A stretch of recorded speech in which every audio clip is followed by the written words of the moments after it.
Rules and Resolutions Committee and Ethics Board to order. So we have a quorum present, so we can do our business. Agenda item number 2, proof of notification. That was sent out, and I know Ms. Dole posted that down in the lobby of the courthouse. Agenda item number 3, agenda approval. We've got a 12-point agenda today. Motion by Cosgrove. I'll second. Second by Luck. All those in favor, please say aye. Aye. Aye. Opposed, say no. Okay, that motion carries. We have an agenda. Agenda item number 4, previous meeting minutes. Move for approval. Okay, motion by Luck. Second by Severson. Any discussion on those minutes? Okay, all those in favor, please say aye. Aye. Opposed, say no. Aye. Okay, that motion carries. We have minutes approved. Agenda item number 5, Wisconsin Counties Association Educational Series. So, did other folks get this email from the Counties Association? It was called County Board. There's a webinar series coming up over the next, it's like 6 weeks or so, called County Board Rules and Conducting the County Organizational Meeting. It's very timely with everything we're discussing right now. So I just wanted to, I think, alert the committee to this and discuss whether or not we should encourage all county board members to attend this or not. Folks have thoughts on that? Same thing. Mr. Chair. Why don't you speak into that? Just a second, Supervisor. I was asking Sean if this is the same thing that we went through when we got on the board, because I don't think they did this the last cycle. At the White House? Yeah. No, I think this is something different, but I'm sure they cover some of the same things that we went through in that new orientation, and actually probably everyone else was at that. I know I remember you being there, Supervisor Severson, and I'm not sure, Mr. Seep, if you were there. Yes. Supervisor Luck, if you were there. Yeah, I was there. Okay, so all of us were there. This is a webinar series. I'm assuming it's going to be about an hour. I've gone to one of these webinars before that's given by, is it Andy Phillips? He's the counsel for the Wisconsin Counties Association. It looks like he is doing 3 out of 4, or maybe all of them. And then they have, I believe, 2 county board administrators at the December 13th one about committee structure and right sizing. So it looks fairly interesting. I was planning on attending these if I can. If it works in my schedule, I haven't looked yet. But they are going to be recorded also. But I think we may want to, I guess the question is, do we want to put out some sort of communication to the entire county board to encourage them to go to these, or do you think this is a little bit too far in the weeds for folks? I always think it's a good idea for everyone to understand, what the rules are. And I don't think anyone can hear them too many times. So I think it's a good idea. Okay. Yeah, I don't think there's any harm in putting it out there and just making the suggestion for folks to join in. It's too bad the timing of this was Mr. Chairman. right before the new. Just a second. Can you hear Mr. Cosgrove? Ken? Okay, let's let him finish here. Yeah, I was just going to say it's too bad it was right before the next election cycle. Yes, this would have been great early on in the session. That is a good point. And then we will, of course, this would be great for the new board, especially about the organizational meeting.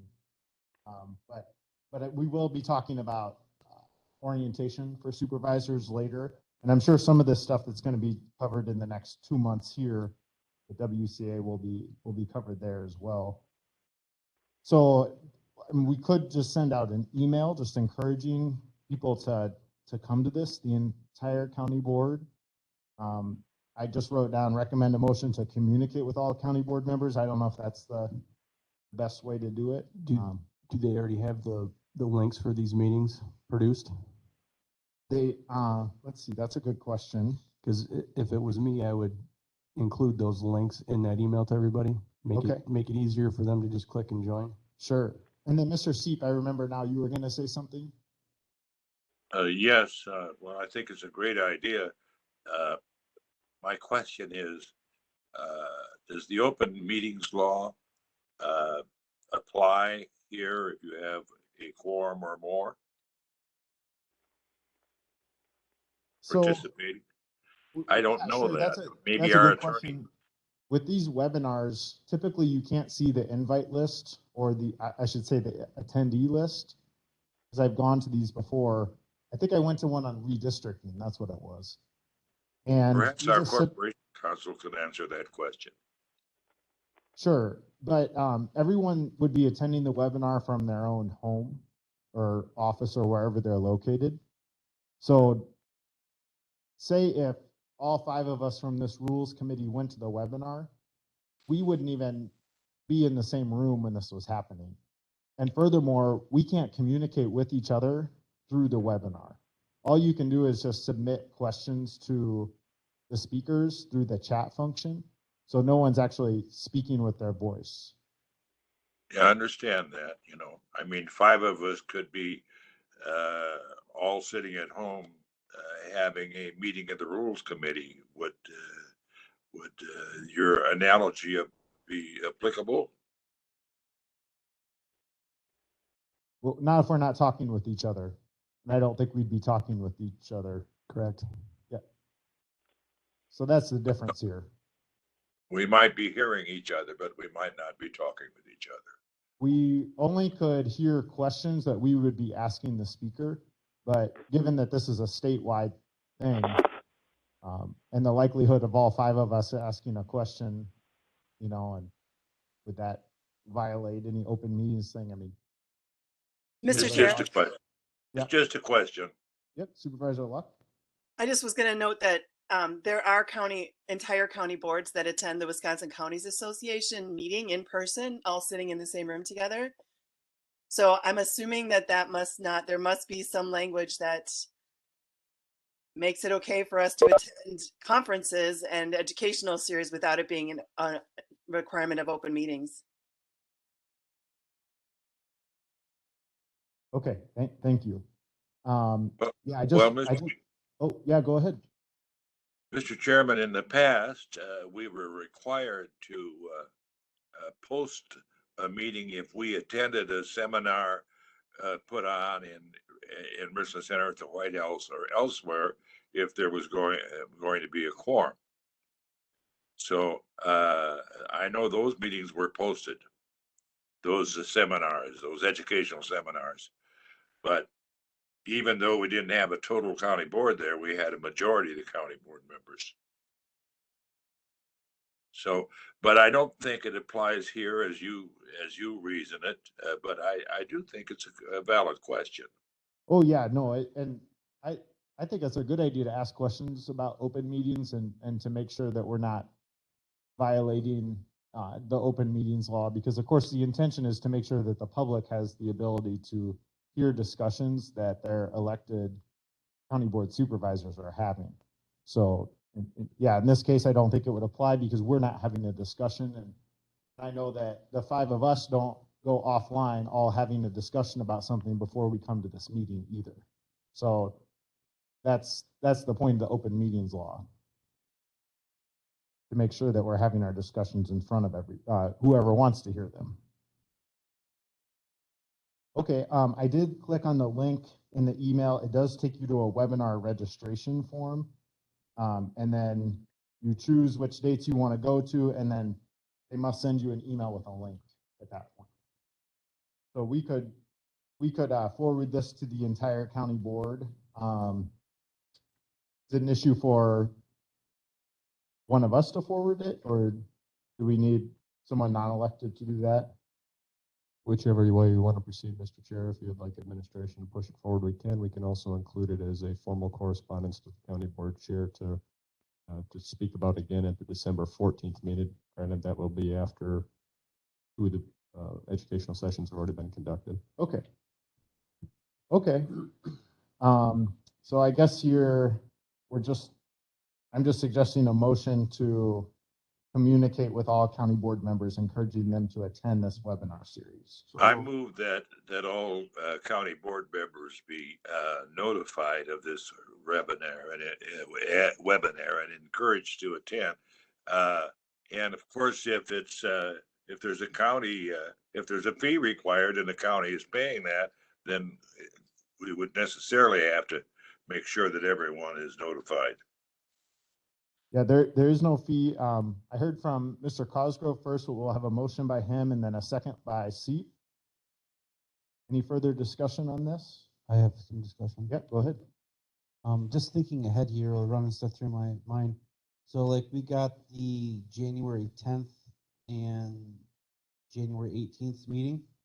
By that time, we should be knowing who's all on the ballot for county board supervisors, and if there are uncontested races between new incumbent or new people that are wanting to be on the board, that could they be invited from the county administration to attend these meetings so that they have some type of a background before the election happens and they become members of the county board?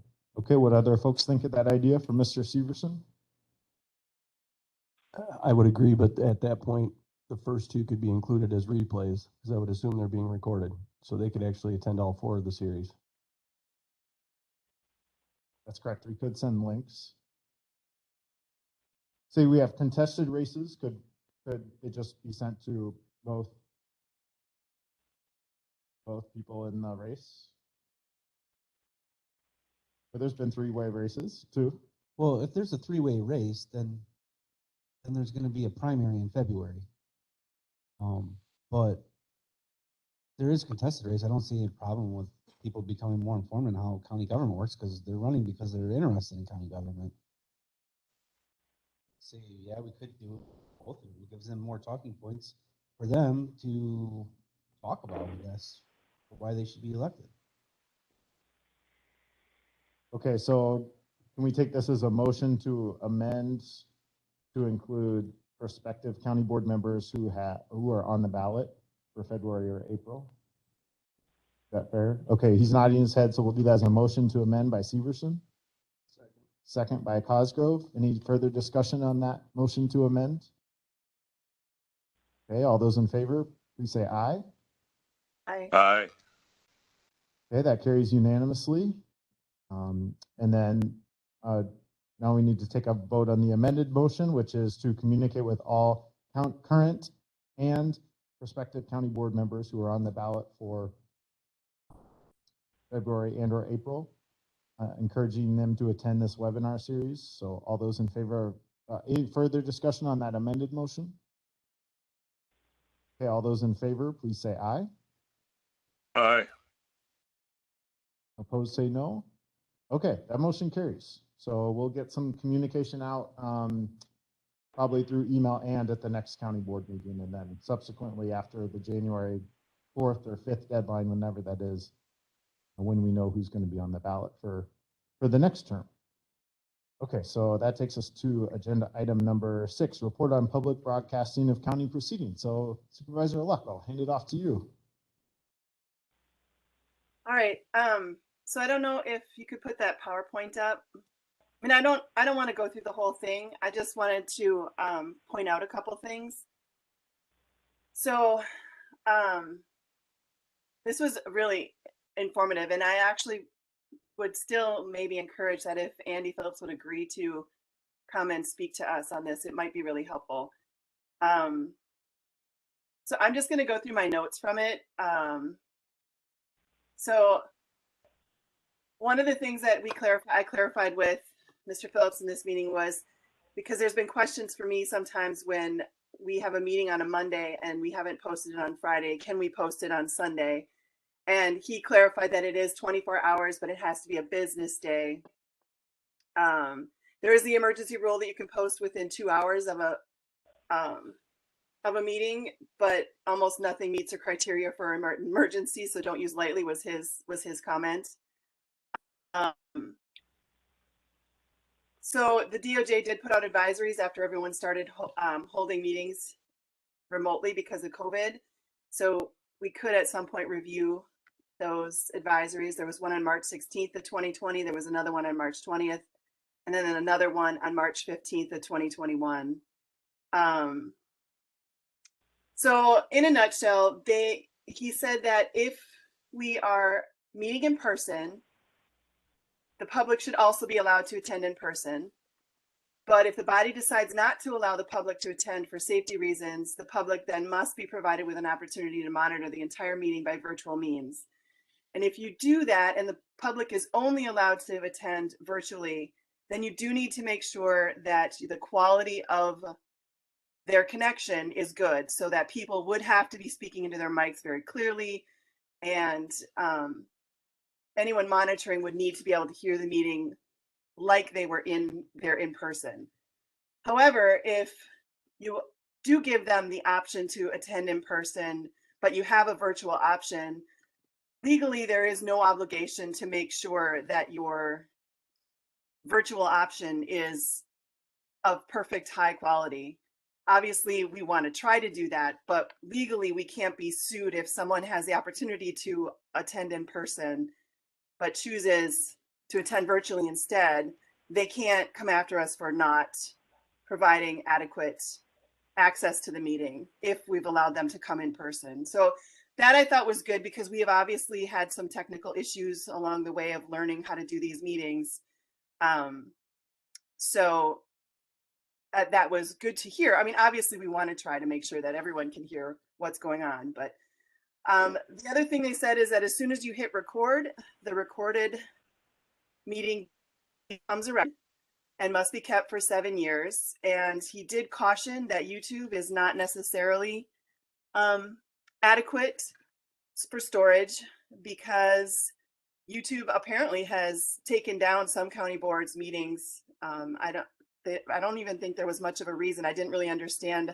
They only had a brief conversation of it during the meeting, but there was one county board who had been keeping their meetings on YouTube, and YouTube decided not to let them do that, and they lost their record. So I think we as a county are going to need to talk about that. And I know that Barb's not there, but I know she has been talking about this and bringing this up at finance, that we are vulnerable about how we are storing our electronic records. So I think that's something that we need to keep in mind as we have kind of moved to this, to having our meetings online. All of the meetings that we have online, I believe, are all on YouTube. We don't, as far as I know, we don't have any that are stored locally. So that's something I think we need to probably think about sooner rather than later. The other thing you brought up is that the chat function, supervisors should not be using the chat function during a meeting, because then that becomes a record that needs to be kept. And as far as, and again, maybe Jason or some of the tech people in there, when they record a meeting, I don't think that the chat function is preserved. That's something we would need to find out, but we should also be letting supervisors know that they should not be using that function to speak, because it's not actually a very public. It would be the same as us texting each other during a meeting or emailing each other during a meeting. I think either of those ways are not a good way to be communicating during a meeting. So the chat function should fall into that same category. You talked a little bit about closed sessions and how to deal with that, during making sure that the camera is on, because you need to know exactly who is in the room with whoever is joining remotely, and making sure the camera's on. It's not perfect, but at least it makes you're sure you can identify who is at least on camera. So and then don't record the closed session of the meeting, because then it may become a public record. So there was a lot of talk about ADA and accessibility. Lawsuits are on the rise. So there's some lawsuits that have been filed in Minnesota about accessibility concerns and issues with virtual meetings. So that's something we're going to need to be paying attention to.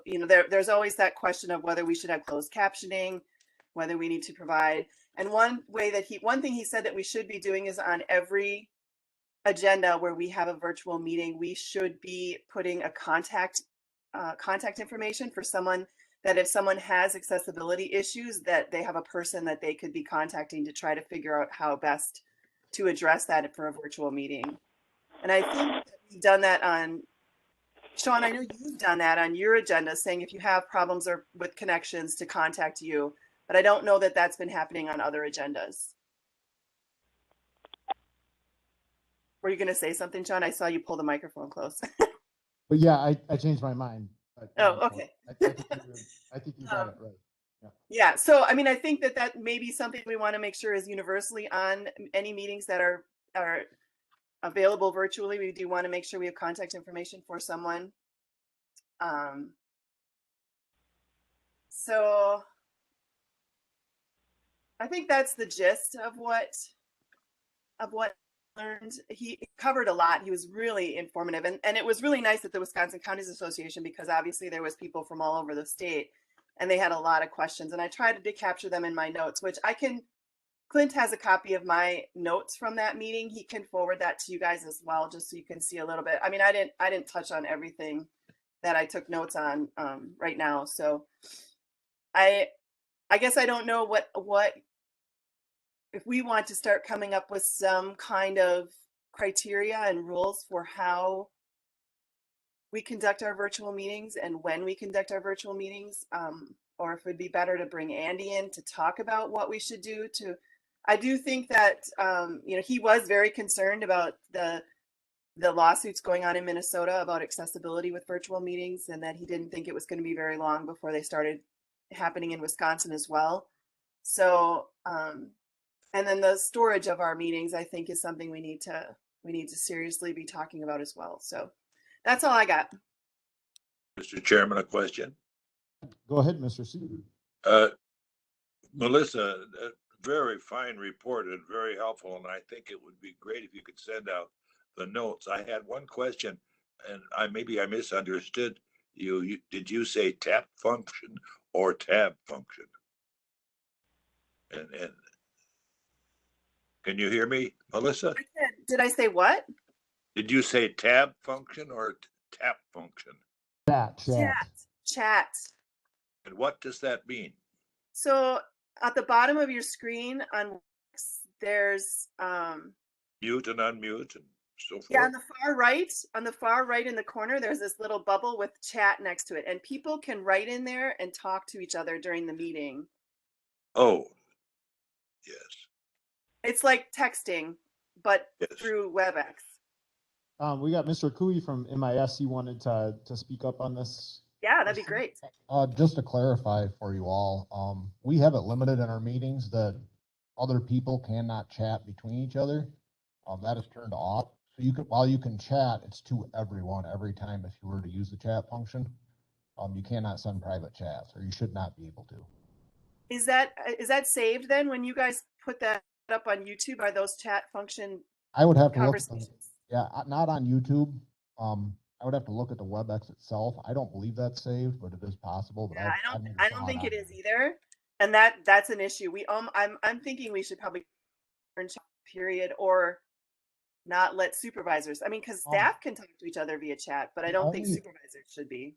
The only thing I can say about that is it's really helpful for us because other people that are on the meeting, the only thing I've seen it used for recently anyways is letting us know what they can't hear. So I can adjust the volume here for them so that they can hear better. If I don't know that, if nobody can communicate that from the outside, and maybe there's another solution to that also, but that's really all it's been really used for in meetings that I'm aware of anyways. Yeah, I've definitely been in meetings where supervisors have asked questions that way and interacted that way.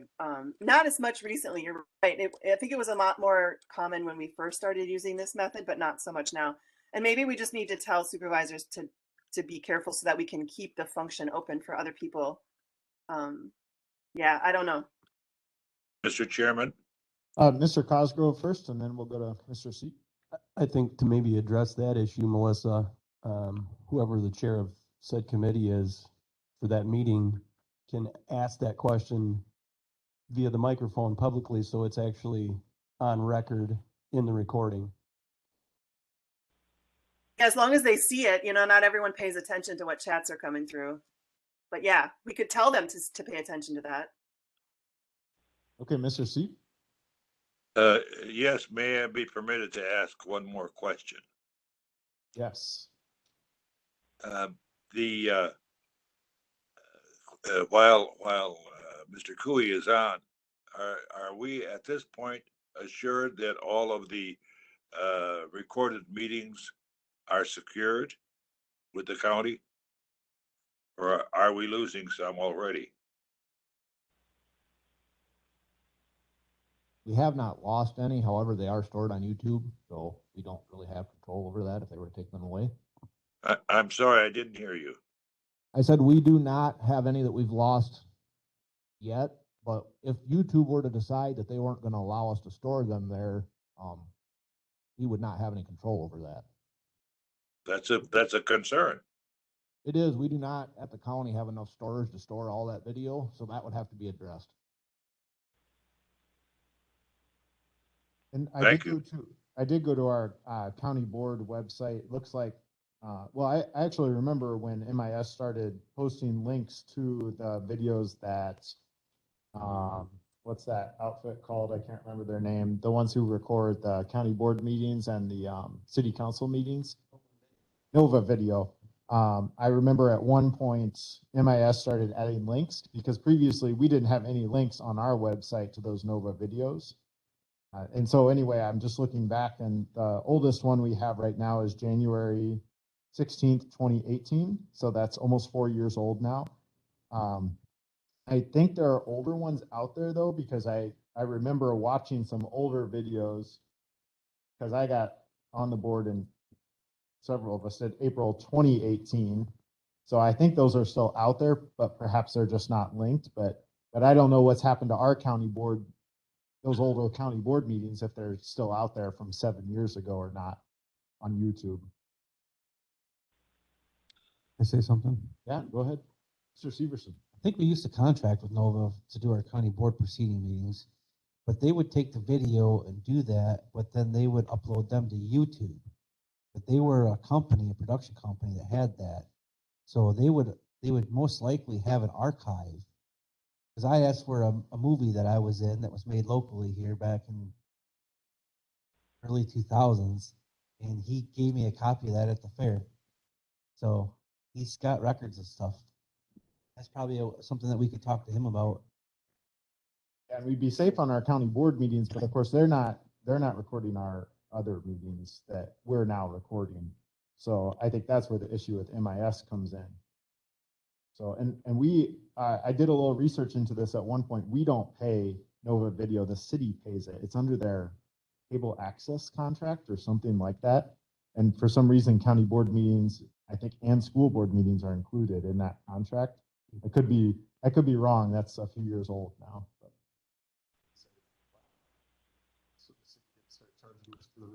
Oh, yes, Mr. Cosgrove. Yeah, I probably shouldn't even repeat that in the microphone, but he said we didn't bring that up at the city. We were getting a pretty good deal, so it's nice of the city to be doing that. Okay, so yeah, go ahead. I was just gonna add that my understanding that is that storage of these large files gets expensive pretty fast, and so I think that's why Barb has been cautioning us to, not necessarily to record every single meeting every single time. So anyway, it's a financial consideration as well. Okay, and then that 7-year public record, does that come from state statute? Did Mr. Phillips talk about that? He didn't. He asked if everyone knew how long we had to keep these things, and the answer was 7 years. But he didn't reference a statute, but I'm sure it's in the statutes. Yeah, I could ask him to clarify. Yeah, it might. I mean, if you're going to take a big step of, say, we were to invest in that someday, I think we'd want to make sure state statute required that because I think, all in all, what we're doing now is we're making meetings much more accessible to the public than they ever were previously. We've become much more transparent. So if the spirit of the law is to make sure that people can see more of what their local government is doing, we're making great strides at that. So if someone's going to ding us because YouTube took off a video that we were providing that we never provided before, doesn't quite make sense to me that they would do that because we're making this big effort, so I'm just throwing, but still the state law is the state law. And I know we need to do our best to follow the state law. Now you're arguing like a lawyer now. That's good. Well, I'm just trying to be practical here with the public's money, but. Mr. Chairman, a quick Yep. question. Sure. Would it be helpful for the committee to know whether or not the documented minutes and agenda are the primary records, or whether we would be referring to the recordings as official public records? I don't think that having a recording obviates or precludes us from being required to have written record of minutes and agenda. And I think that that is an issue that we need to be clear about in our minds as we proceed. The other issue is this, I think, is a priority issue, perhaps for strategic planning. As we look down the road here, we've been cautioned about it, and I think we should consider that as a very important and perhaps a priority planning issue.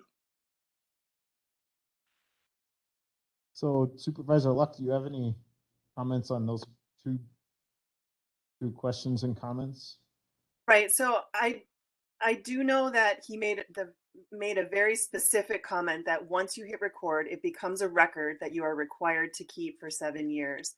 Yes. I don't think that, I mean, anything that we create is like our minutes are a record, our agenda, those are all records. So they all have to be kept equally. I don't think I don't think you can get rid of one if you have the other, because they're all records. So if I'm understanding what you were trying to say. I think that's true. It's just that we need to all understand that. Yeah. And then the strategic plan question? Yeah. So I do think that I think what we need to make a decision on is do we record all I understand. I mean, I agree with you, Sean. I mean, we're trying to be more transparent, but I don't think the statutes care. I think that, in their mind, if it's a record, it has to be kept, and you just have to deal with how you keep it. They don't particularly care that it costs a lot of money to keep it. But again, I'm gonna say it again. I think it would be worth, if we're gonna pursue talking about this, which I think we need to. I think it would be worthwhile. I could ask Andy if he could come virtually and give a 15-minute, and then we could ask all these questions and really clarify it down. Because obviously I'm no expert. I'm just going off of what I wrote down in a 50-minute. Very good. breakup. Sometimes we overlook the fact that even the minutes of a closed session meeting must be kept secure just as any other record, because they can be accessed by the public under certain rules. Okay, Mr. Severson, were you going to say something? No? Okay. So I guess we got two directions we could go. I'm just kind of hearing a couple of possibilities here. One, we could invite Mr. Phillips to come and speak to the Rules Committee and answer some of our questions. And two, we could develop some rule changes to make sure that we're following some of his advice and then increasing ADA accessibility. And we could perhaps do both, one right after the other. We could talk to Mr. Phillips first, then we could look at developing some rule changes. So what do folks want to do here? Mr. Chair, can I ask Mr. Langrick a question? Sure. Is he in the room? Yep, he is. Okay. I was just wondering, do you know, is that if Andy comes and talks to us, is that something, first of all, is that something he does? And second, how much would it cost? Do you have any idea if it would cost us anything? I can reach out to Attorney Phillips. I know that there's some things of educational nature like this that is kind of covered in the contract between Wisconsin Counties Association and Bond Brazen. I'm assuming that this kind of goes into that context. Previous situations in which bond reasons charged separately is when you're talking about issues that are specific to a county. So in a generalized kind of an educational type of a format, I would be assuming that this would be kind of covered, but I can reach out to him to confirm that. Yeah, Mr. Cosgrove? So I would say both your points, we take them in that order and do both. So Okay. see if we can have Mr. Phillips come in. Let's pick his brain and then move forward accordingly if there needs to be some rule changes made. Okay, so can we take that as a motion to invite Mr. Phillips to come to a future Rules and Resolutions Committee meeting? So. I will second that motion, and I have a Okay, comment. It's a motion by Cosgrove, second by Seat. Go ahead, Mr. Seat. I think it's important, Mr. Chairman, that our corporation counsel is certainly in the loop on this whole issue. Yep, absolutely. I know Mr. Wendell said he wanted to be attending our Rules and Resolutions Committee meetings. I don't know if he's the phone number in the background. Oh no, that's Marty. But certainly we will get him in the loop on this. Okay. There's no other discussion on it. All those in favor of the motion, please say aye. Aye. Opposed, say no. Okay, that motion carries. So thanks for bringing that to us. That was very Good job. educational for sure. Okay, agenda item number 7, I believe. Committee Commission Board role in paying departmental bills and monitoring annual expenditures. So this was an item that was brought up by Mr. Seep. I believe this was at our last, it might have been the Finance Committee, it might have been Rules, I can't remember which, but I was thinking that it might best belong with this committee because our current committee structure document has some financial language in it for certain committees and not for others. So there are inconsistencies with how that committee structure says that various committees, commissions, and boards should conduct financial oversight of departments. So I just pulled the language. I found 5 different pieces. I might have missed something, but I tried to do a word search on a couple different keywords that I thought we would come across this financial oversight issue. So the role of the Finance and Personnel Committee in our committee structure document is to supervise all financial matters of the county board for the purpose of keeping expenditures under control and within the budget adopted by the county board. So this would be for all departments. Then the Audit Committee's role is to review and approve all expense vouchers for the County Board of Supervisors and the various departments of the county, except for the Social Services Department, Pine Valley Healthcare, and Highway Department, for which the Audit Committee shall review the department summary sheets. Then for 3 different committees or boards, there was something about financial oversight. So for Commission on Aging and Disability Board, and I'm not actually familiar with that board, but it's to provide financial oversight for the Aging and Disability Resource Center unit. For the Highway and Transportation Committee, it's to direct the expenditure of the highway maintenance and construction funds and to audit highway payrolls and material claims. And then for LEJC is to audit all bills for expenditures within the department. So just from my somewhat limited 4-year experience, I know there are inconsistencies at the committee, commission, and board level. Some bodies, like I know I'm on land conservation. I think we did this at UW Richland when I was on that committee. Approve monthly bills. Actually, a piece of paper gets sent around. All the committee members sign it, but others don't do that. Some bodies regularly review annual expenditures of various accounts compared to the approved budget, and others don't. So I'm most familiar with Health and Human Services. I think I've watched a meeting or two where you all get a report from Director Thorson or from her staff, and they walk through how they're doing with various accounts. But I'm on other committees, and that never happens. So what I prepared today as a recommended motion, but we can see where we want this to go is that we make some changes to the committee structure document to bring consistency with financial oversight. But we could also, if that's a little too soon, if people don't want to, if the committee doesn't want to do that, we could just do a little more research into saying, okay, how does veterans do it? How does the fair board do it? How does, we could look at the different committees, commissions and boards and just kind of see what the variety of activities is happening right now. So thoughts and questions on this? Mr. Severson. I like this document. I want to make note that the Social Services Department is transitioned now from approving all vouchers sort of things now to just being just how is it, Clint, what we do now? We're just reviewing them. Reviewing, yes. And then I think the administrator then approves those vouchers, right?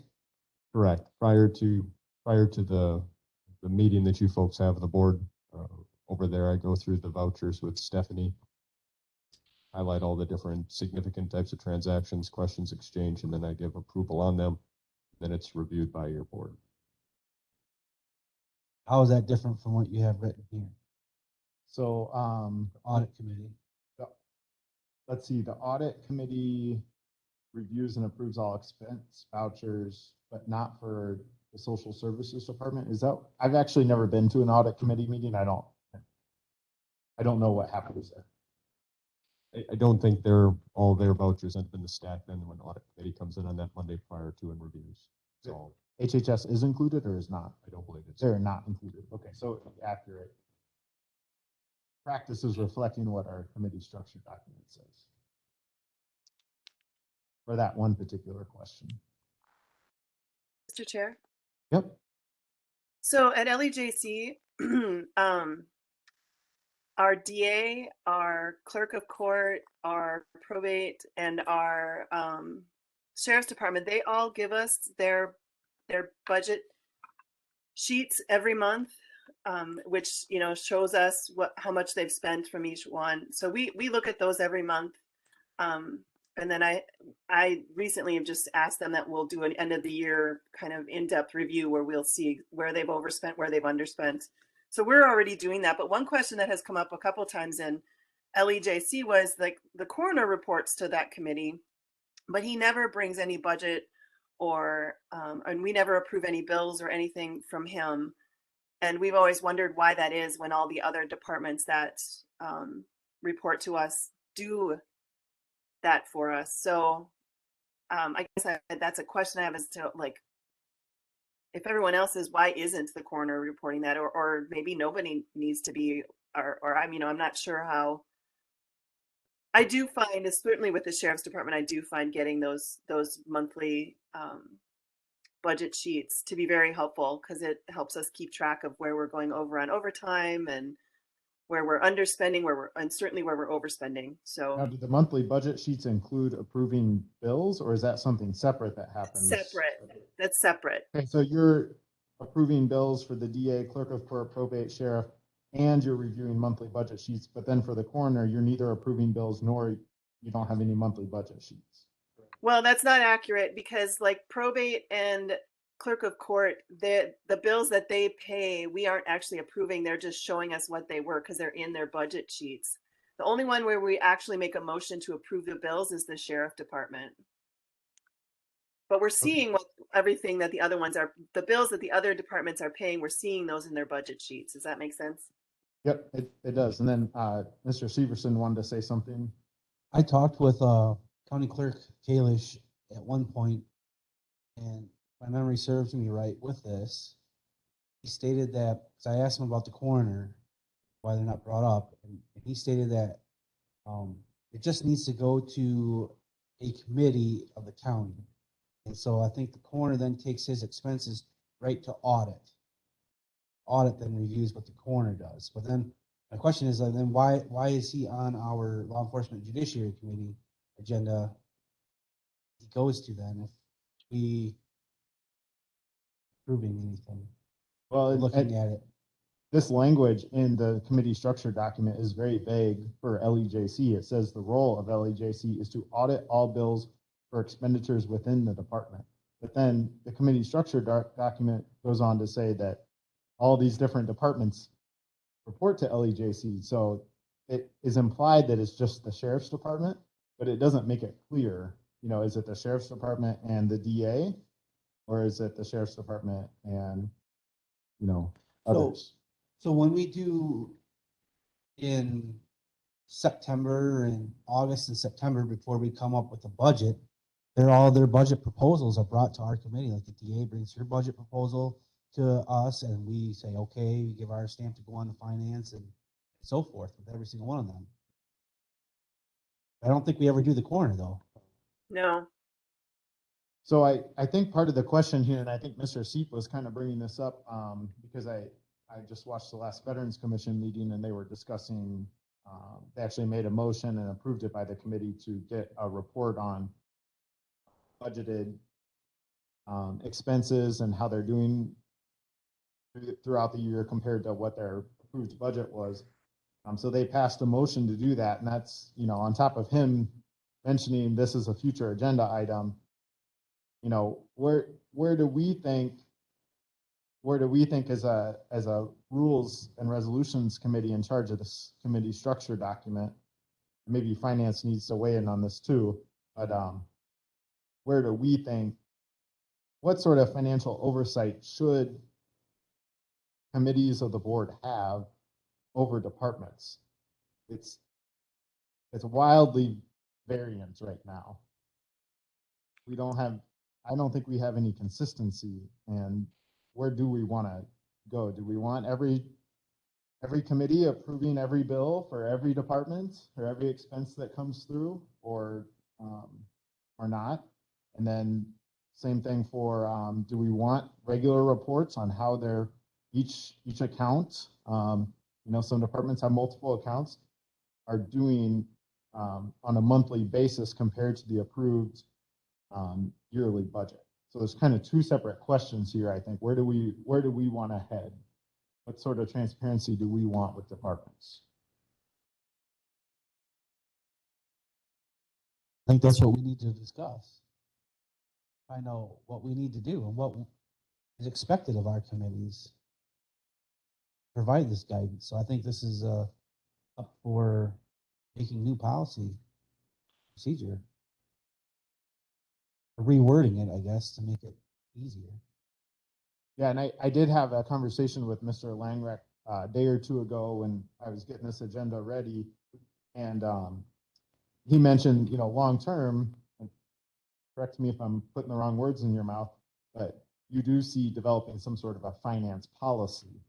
But in the short term, if we want to make some changes to the committee structure document to bring some more high level consistency, that's really under our purview as a committee to do.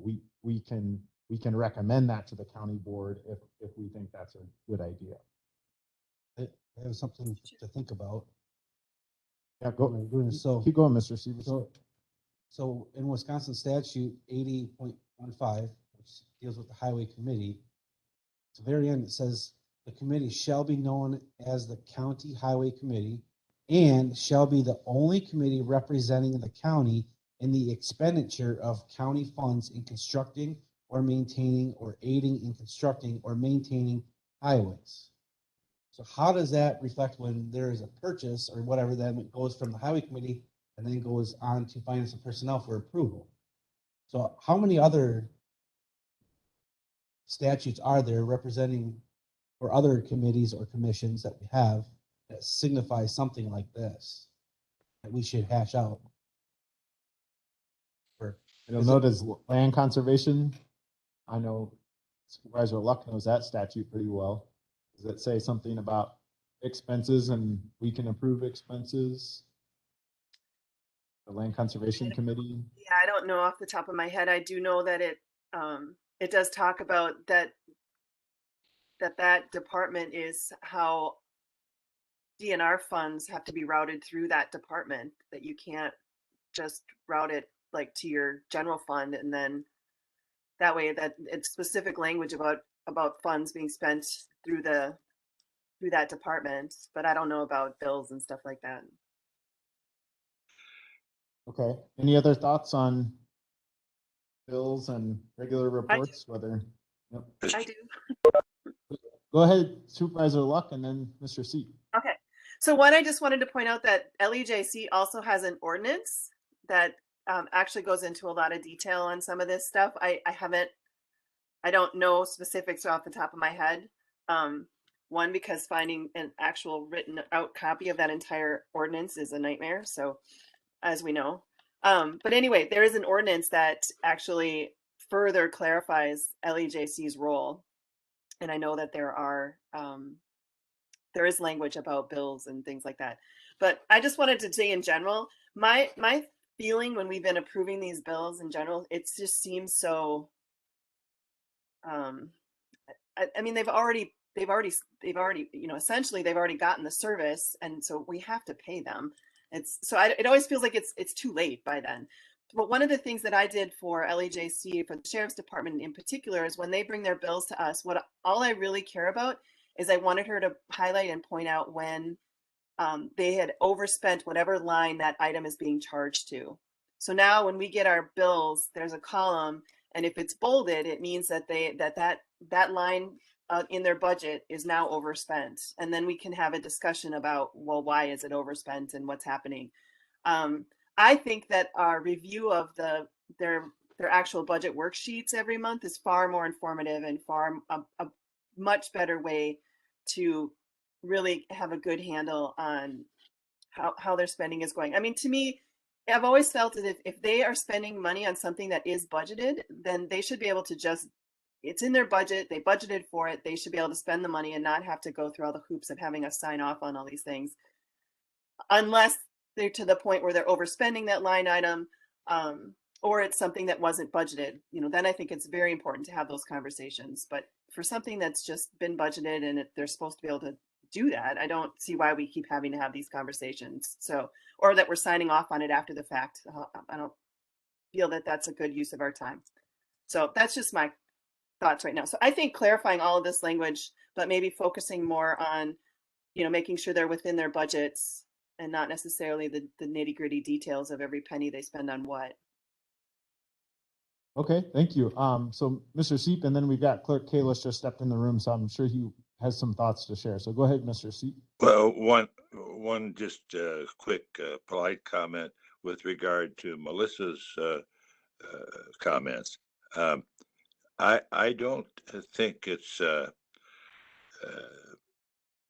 that just because there's a line item money in the budget, so to speak, I don't think that is a license necessarily to spend that money. If there's excess money in that line item, whatever, I don't think that's a license just because it's in, you hear that quite often. Well, it's in the budget, that isn't not a license to spend the money. I think there needs to be oversight over those expenditures to the extent that the committee can be accountable to the county board and to the taxpayers.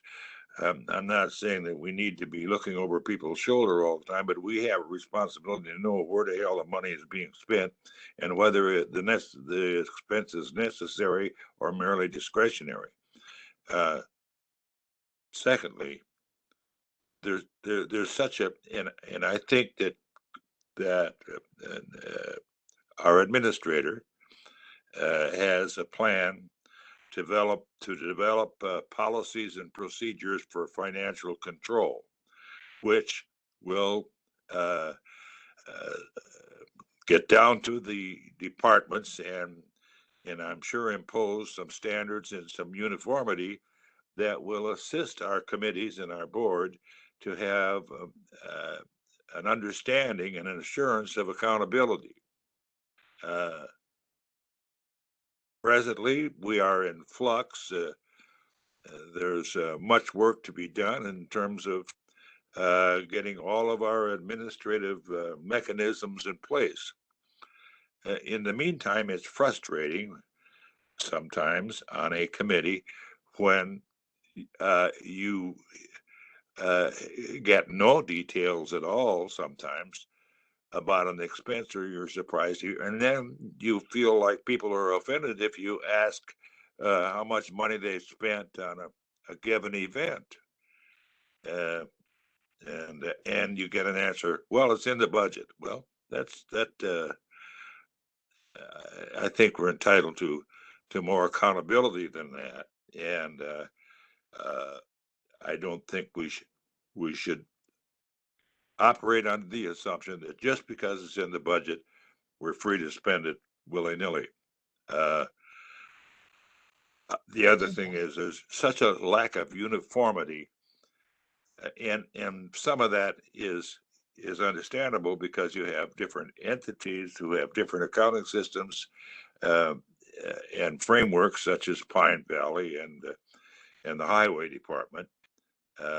That's called an enterprise fund, and they have a profit and loss statement per se. But among other departments, especially those over which the administrator has supervisory authority, I believe that there should be provided to the committee either by the administrator or under the administrator's direction from the department head, a clear, understandable reading of the expenditures and the remaining balance of the on the budgets. Okay, thanks, Mr. That's Chief. enough Let's- rambling. Yeah, thank you. Okay, Clerk Kalish, go ahead. All right. So my mic wasn't working on my computer, so I'm down here in the boardroom, but just two things about procedure and report. So I do agree that having a little more solidified procedure as to how bills are paid and how they move through the system would add a little bit of clarity into how that process happens from anyone who's not aware of it. It is kind of all over the place, but there is a little bit of method to the madness. So I think I've been here long enough to kind of know how this process works, but you're right. The outline of that is very gray as to what things come to us and what things don't. We do have procedures in place that we try to make things as uniform as possible, but having a little more procedural guidance would be good. And I know Clint and I kind of talked about that in terms of a broader financial plan and then establishing those procedures later. So that is something I think that we will likely touch on, but that would add a little bit of clarity to this. As far as the reports go, department heads are given quite a bit of reporting mechanisms every month. So after Tammy will close this month, which we're working on now, she will send to all departments expenditure guidelines, revenue guidelines, activity guidelines, balance sheets. There's a long list that each department has requested for reports they get. So at the end of every month, departments are given information that tells them exactly where their budget is. Those guidelines tell them where they're at with revenues and expenditures, what they've expended, what's left. That can be further explored in the activity reports that departments get as well. That being said, these are given after the fact. So obviously, like, these charges are already incurred. And so when you're looking at them, remember it's a month, you're a month behind essentially, but that information is there. So I don't know how departments disperse that out to their committees or how that happens, but I do know that from the county administrator's office with the accounting supervisor, those reports are dumped there for everyone to view. So, I don't know how those are dispersed after they go to department heads, but they're there. They can be reproduced. So if a department head is saying, my committee's requesting this report, I will sit down with them like we did for another department yesterday and try to come up with a reporting mechanism that will, meet the needs of what that committee's looking for, whether that's, a canned report, which the AS 400 has a ton of them. So I think you could pull everything you want, or for other departments, I know when I was in that position, I would do financial statements for 3 or 4 other departments that were essentially a regurgitation of the information from the 400, but was put in a format that, was easier for the committee to view. So that information is there to help in oversight. So I guess I didn't know how aware you all were of those reports and that they're distributed, but they're given out on a monthly basis. And I have set the expectation with Tammy that these reports need to be given out to department heads by the second day of the month at the latest. So bear in mind, this is her first month and we're working together doing this, but that typically that happened when I was the accounting supervisor. I believe Josh did the same thing as well. So that information is there. Okay, One thank you. question, Mr. Chairman. Yep, that was very helpful information. So thank you. Go ahead, Mr. Seat. Yes, thank you, Derek. Very good. I wonder if it would be helpful just to precede this question with a comment that some committees members are very unfamiliar with reading financial statements or budget statements, period. And therefore, they don't know for sure which questions to ask or whether they're relevant questions. And I think it would really be helpful if we could have our clerk come to our meeting just for a short period of time to give the committee members a kind of a tutorial on how to read and understand the budget and explain to them what they should be looking for, you know, because you're going to have new committees coming pretty soon, but even people who have been on a committee for a significant period of time, they don't, they need help in understanding and evaluating the performance of the budget because it is kind of a foreign language to them.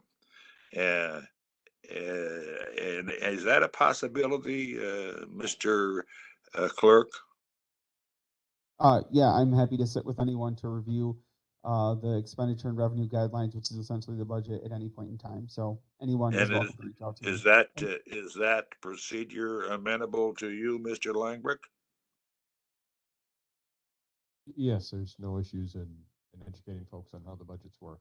And I just want to say to Mr. Seat that later in the agenda item number 9, we're going to be talking about orientation, and this is also there. So, yeah. Good. Good to know we've got a couple different possibilities for how to get educated. So Yeah. I think my question now for the committee is, what direction do you all want to go in? Would you rather look into what are the current practices at different committee, commissions, and boards right now to kind of gather that and see what's going on? Or do you want to go ahead and make a motion to develop an amendment to the committee structure document to address paying departmental bills and monitoring annual expenditures? Mr. Cosgrove?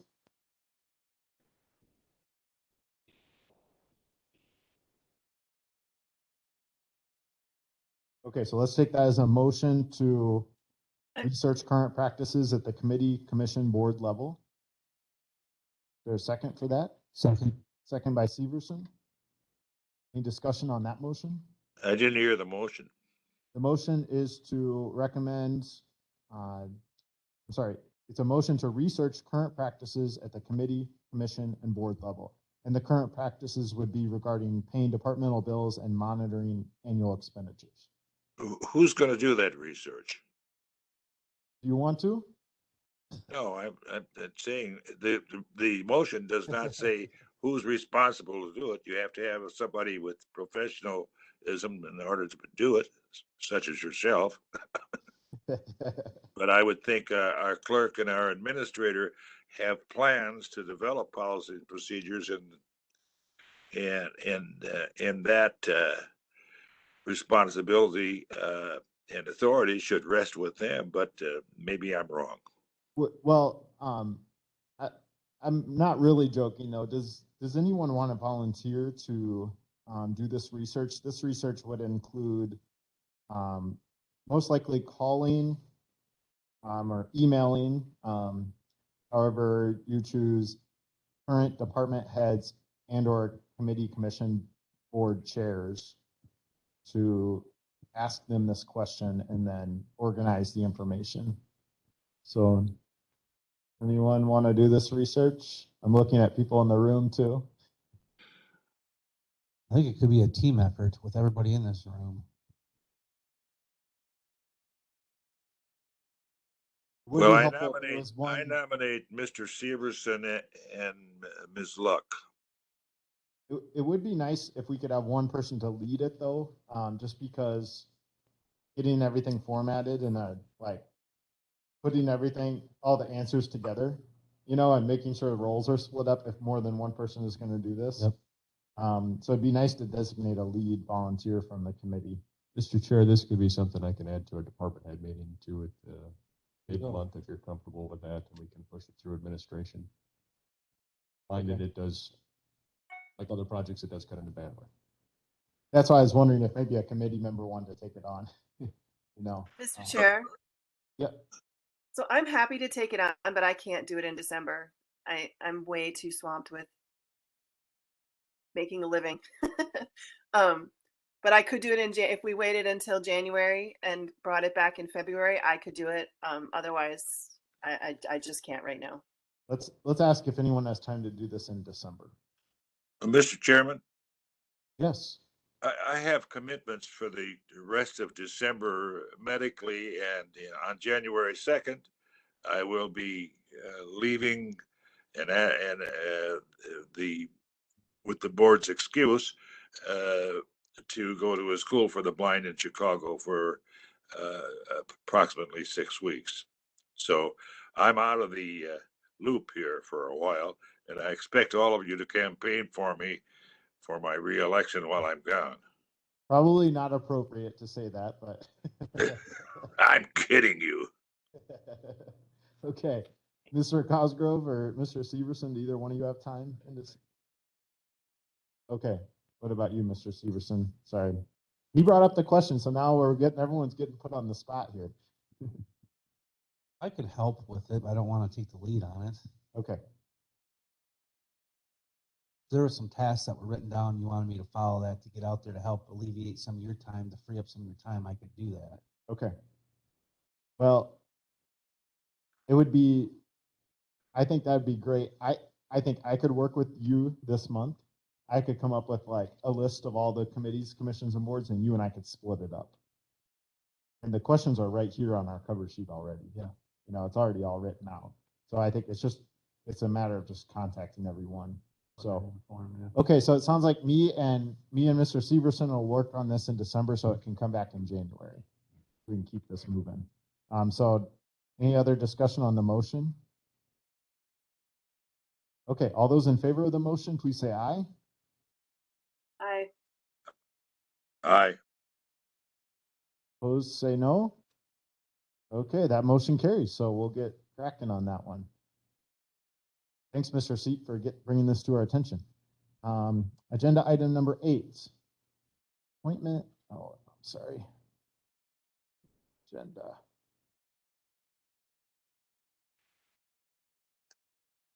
Appointment and removal process for committee, commission, board members. Okay, so we've talked about this 2 months. This is our 3rd month talking about this. So what I've got today, so Mr. Langreck has prepared cover sheets for us both in October and November. In October, he had quite a few materials for us. So we've been discussing changes to the way members are appointed to committees, commissions, and boards. So in October, we asked Mr. Langreck to go to the board and solicit input on this subject. We got some input at our late October meeting. And then in November, the committee decided to have research conducted about how peer counties make appointments. So what I did, I followed Supervisor Luck's practice in the past of emailing everybody, which was really nice. I got a lot of written responses back. What I did is I only contacted counties that had administrators. I only contacted counties that were either smaller or larger than ours, like the next 5 smallest and the next 5 biggest. So that they were kind of closer in size to the population of Richland County. So it was 13,000 to 28,000, something like that. I sent an email to each county board chair for the county and the administrator. I emailed them together, and then usually one of them responded. We got responses from all 10 out of 10 counties, and they're summarized in the spreadsheet that's attached. The major findings or points that I can interpret from this are that most counties give the responsibility of appointing county board members to committees to the county board chair, subject to county board confirmation. There are a couple of exceptions, the main one being Iowa County, which does have a committee on appointments, they call it. And there it's the chair, the vice chair, and they elect a second vice chair. And they jointly review, and then the county board chair still makes the recommendation. But most of the other counties, it's just the county board chair, although the county board chair oftentimes works with various people, and you'll see some of that information in the notes on the right side of the spreadsheet. There is some collaboration going on. They don't do it in a box typically. Appointments are made either at the organizational meeting in April or at the following county board meeting in May. This varies quite a bit. It was about half and half. Sometimes the county board will elect their county board chair, and then they'll take a break. And then the county board chair will meet with the administrator or a smaller group of people. And then they will come back into session, and then the county board chair will make their recommendations to the county board. And the county board confirms them at that meeting. In other instances, they adjourn, the committees start meeting throughout that first month, and the county board chair will announce what committees people are on. The administrator is usually part of that as well, for the commissions and boards or for community members. And then by May, they usually do the confirmation. So it's kind of unofficial for that first month, and then things get solidified by May, and sometimes there's a little moving around from what I can tell. And other times they just wait till May, but I don't think very many of them are not having any committee meetings for a month. I don't think that, I wasn't getting that sense from the ones I contacted. They usually don't clearly define how to remove a member from a committee, commission, or board, but that responsibility, at least for the county board members, usually goes to the county board chair. And it's usually some sort of an informal discussion. But some of them do have it formalized, and that's noted in the column. The chairs of committees are usually determined by each committee. I think 9 out of the 10 counties, the committee decides. In one of the cases, the county board chair makes the recommendation for who's the chair of each committee. There was also one exception where committees did it, but they did it by secret ballot. That was a little unique. Administrators are responsible for making appointments to a variety of committees, commissions, and boards, and these are typically non-supervisor seats, but I think sometimes they do make supervisor appointments as well, but I think that tends to be the exception to the rule. And then per state statute, those appointments are subject to confirmation by the county board. And then it's not always the case that the county board confirms the appointments that the county board chair makes, but that is typically the case. So there is an exception or two, I believe, noted in that column. And then collaboration between the county board chair and the administrator is not unusual. I noticed that as well. So I think now, after seeing this, my opinions have changed somewhat. And so what I'm recommending to the committee today is that we go through and we make some decisions today about what we want to be recommending to the county board, and we adopt some sort of a framework today and get that so that resolution can be developed for our January meeting, and then we can forward that to the county board. I think that's kind of the steps I'm thinking of here. So I'd love to hear comments or questions from you folks. Mr. Chair. Yeah, go ahead. I had the same reaction that you did after seeing, I mean, I suspected that was true just because in speaking with other counties, I did know that many of them, their county board chair does the appointment. So I'm much more comfortable with the idea of the county board chair doing it with board. I would want board confirmation. I do think that is the opportunity at which, it's not, that it's more of an open democratic system. The board will have their chance.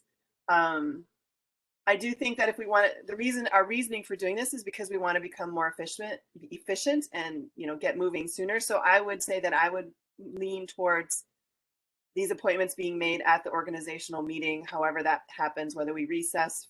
That seems to make the most sense, that after the board chair is elected, we would recess. So I'm feeling like we should move forward with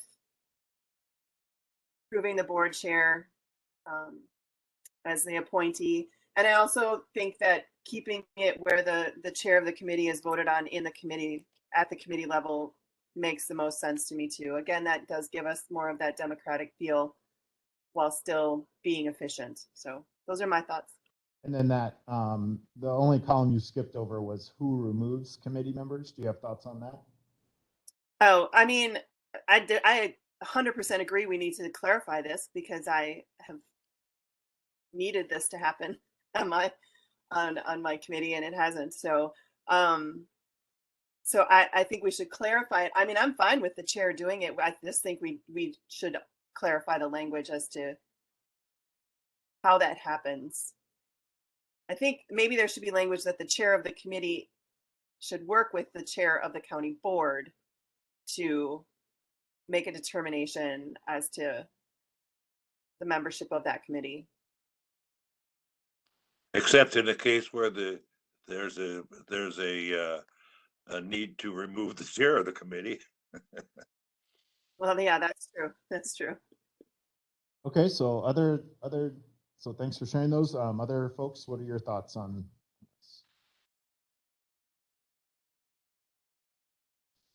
I was always under the impression that the county board chair was the appointing for Richland County. It just that it was a lot of work compiling a list of who all wanted to be on committees and where they went.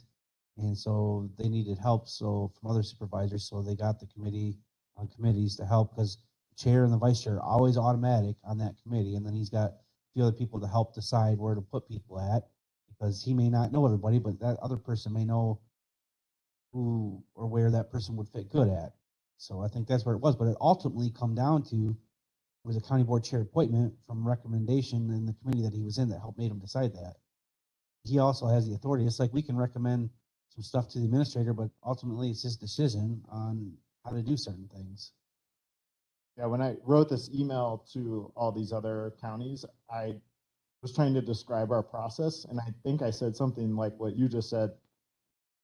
The committee on committees makes recommendations to the county board chair, and then the county board chair makes a recommendation to the county board, and the county board confirms or doesn't confirm that. So that's the way our current process works. I don't know how clearly that's spelled out in our board rules, but I was just describing that's, I think, how it works right now. So, and you know, in a lot of these cases, I think I mentioned that county board chair, whoever that is, and depending on their style, based on his, will pull certain people in. In other instances, though, it's more spelled out in the rules, like it's the vice chair and the second vice chair along with the chair. So, any other thoughts to share? Threw in my own commentary. What? I just remember when I first got on the board that Janetta called me and introduced herself and asked me what committees I was thinking of being on, and I said a couple, and she's like, "Well, what's your reasoning for wanting to be on that one?" Blah blah blah, and I said this and that. She got an understanding of why, and then I was appointed to a committee that we did not get new supervisor to it usually, but because of my background in emergency services, she felt that was a good fit. We would know that if nobody knew that person. But anyway, I think for the removal process, it outlines in Rule 6 on how to remove a person from a committee. But also, I do like the idea that Burnett County does, that has an ethics committee after the Corporation Council investigates on how to remove somebody. But we need to have clear guidance and define of like what it would take to remove somebody from. Not just somebody doesn't like somebody, so they remove them. Like, there's got to be a reason. In Melissa's instance, there was good reason, and it was spelled out clearly in Rule 6. It just was never acted. It was brought up. Yeah, I think our Rule 6 talks about the in the event of a prolonged unexcused absence. Yes. But it doesn't get at any other. That's the only. Yeah. That's the only instance. And in that case too, it doesn't say anything about the chair. It just assumes that the person with the prolonged absence is a member of the committee, commissioner, board. Anything else to add before we move I on? would be in favor of this document where the board chair works with the county administrator, but that maybe them and the vice chair could sit down and have more of a discussion on it. Have an open meeting saying that they're going to be talking about it, so people can explain why they want to be on that committee. He makes that decision, but ultimately it's his choice. It's just no different talking to your supervisor at work. You can say, I'd rather do this task and not this task, but in the end, that person says, well, I want you to do this task and do it. And some of that we will get into in the next agenda item too, with orientation packet, a draft that Mr. Langrick put together that would include a survey that kind of, and actually more of a resume, you know, that kind of gets to some of those questions like Janetta was asking you at the time. So I think we can assume that there's going to be some sort of a process there too that we don't really have solidified right now, that's been happening informally. So, okay, Mr. Seep.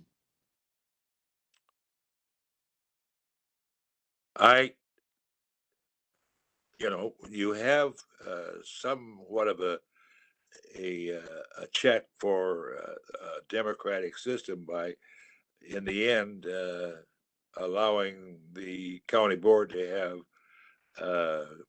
the right to confirm or deny appointments, correct? Well, that's how most counties do it. Yes. Okay. Yeah, so that would be a check. The if the appointments rest with the chair alone and perhaps a temporary 2 or 3 person committee, it's fine. I think if you have the right person in the chair's position, but sometimes you can get a chair who, with certainly excluding all board members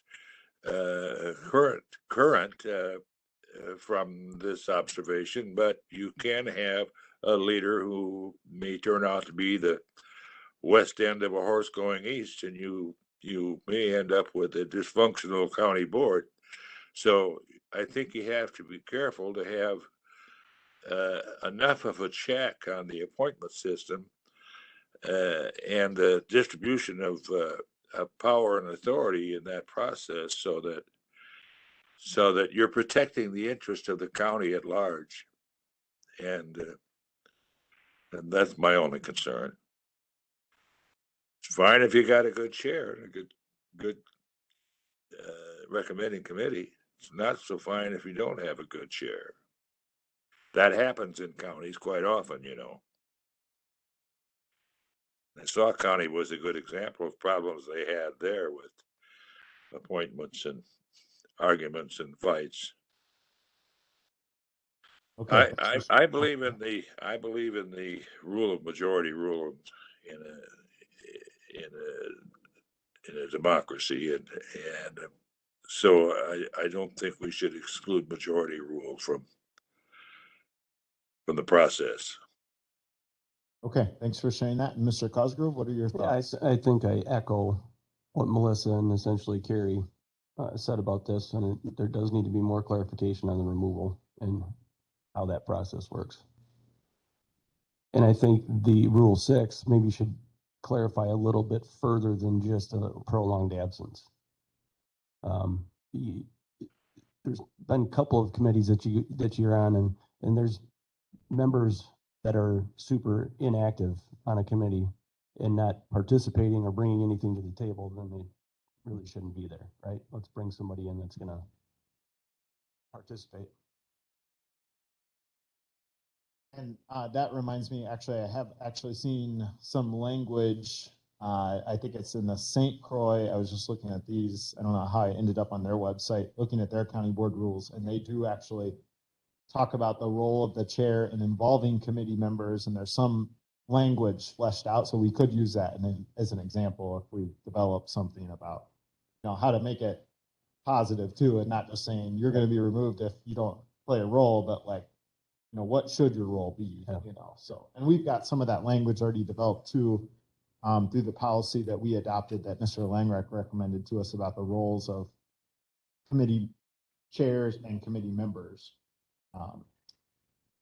So maybe what we should do here is, just so we bring some clarity to this for January, so we can develop a resolution in the next month that gets at some of our ideas, and then we can kind of fine tune it in January.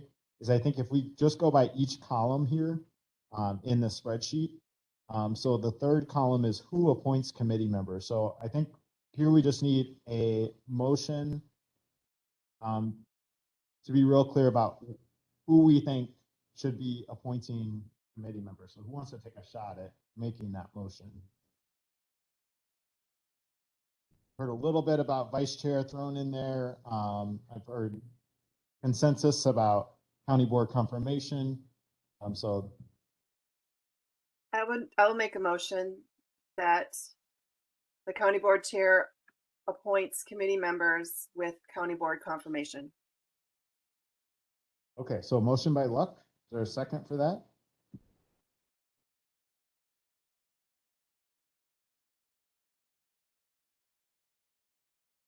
Anyone want to second it? I'll second. I will second the motion for discussion. Oh, Cosgrove got to you first, Mr. That's C.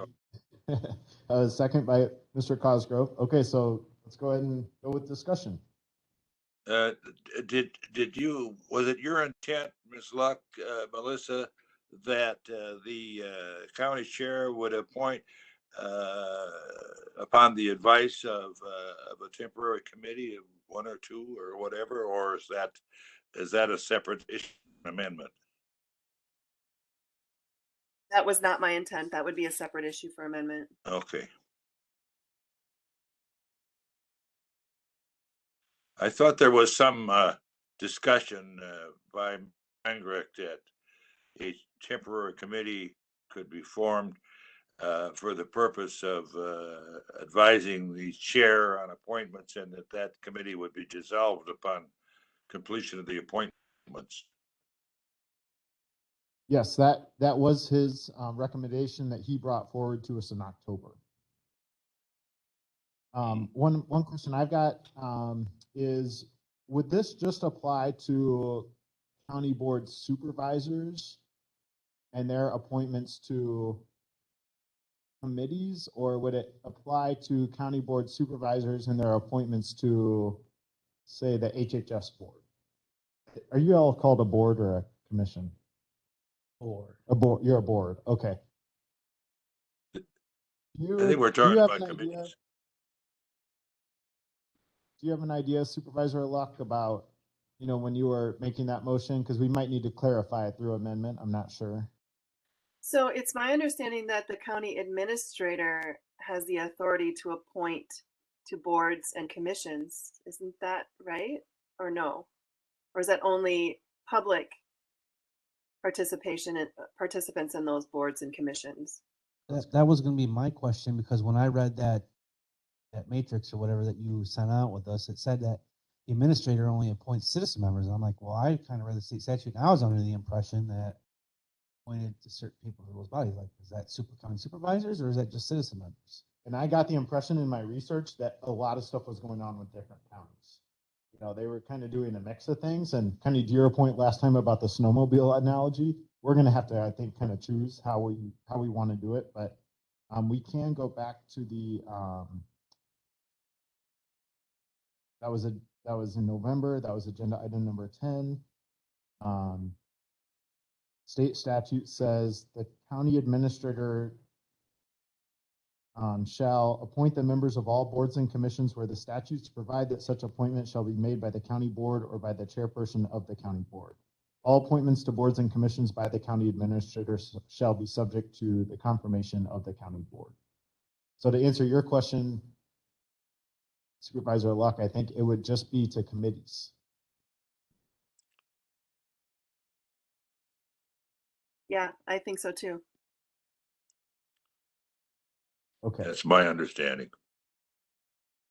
Okay, so does anyone want to make a motion to amend to expand the required group that would need to inform the county board chair? Just want to give people the space to do that before we vote on this.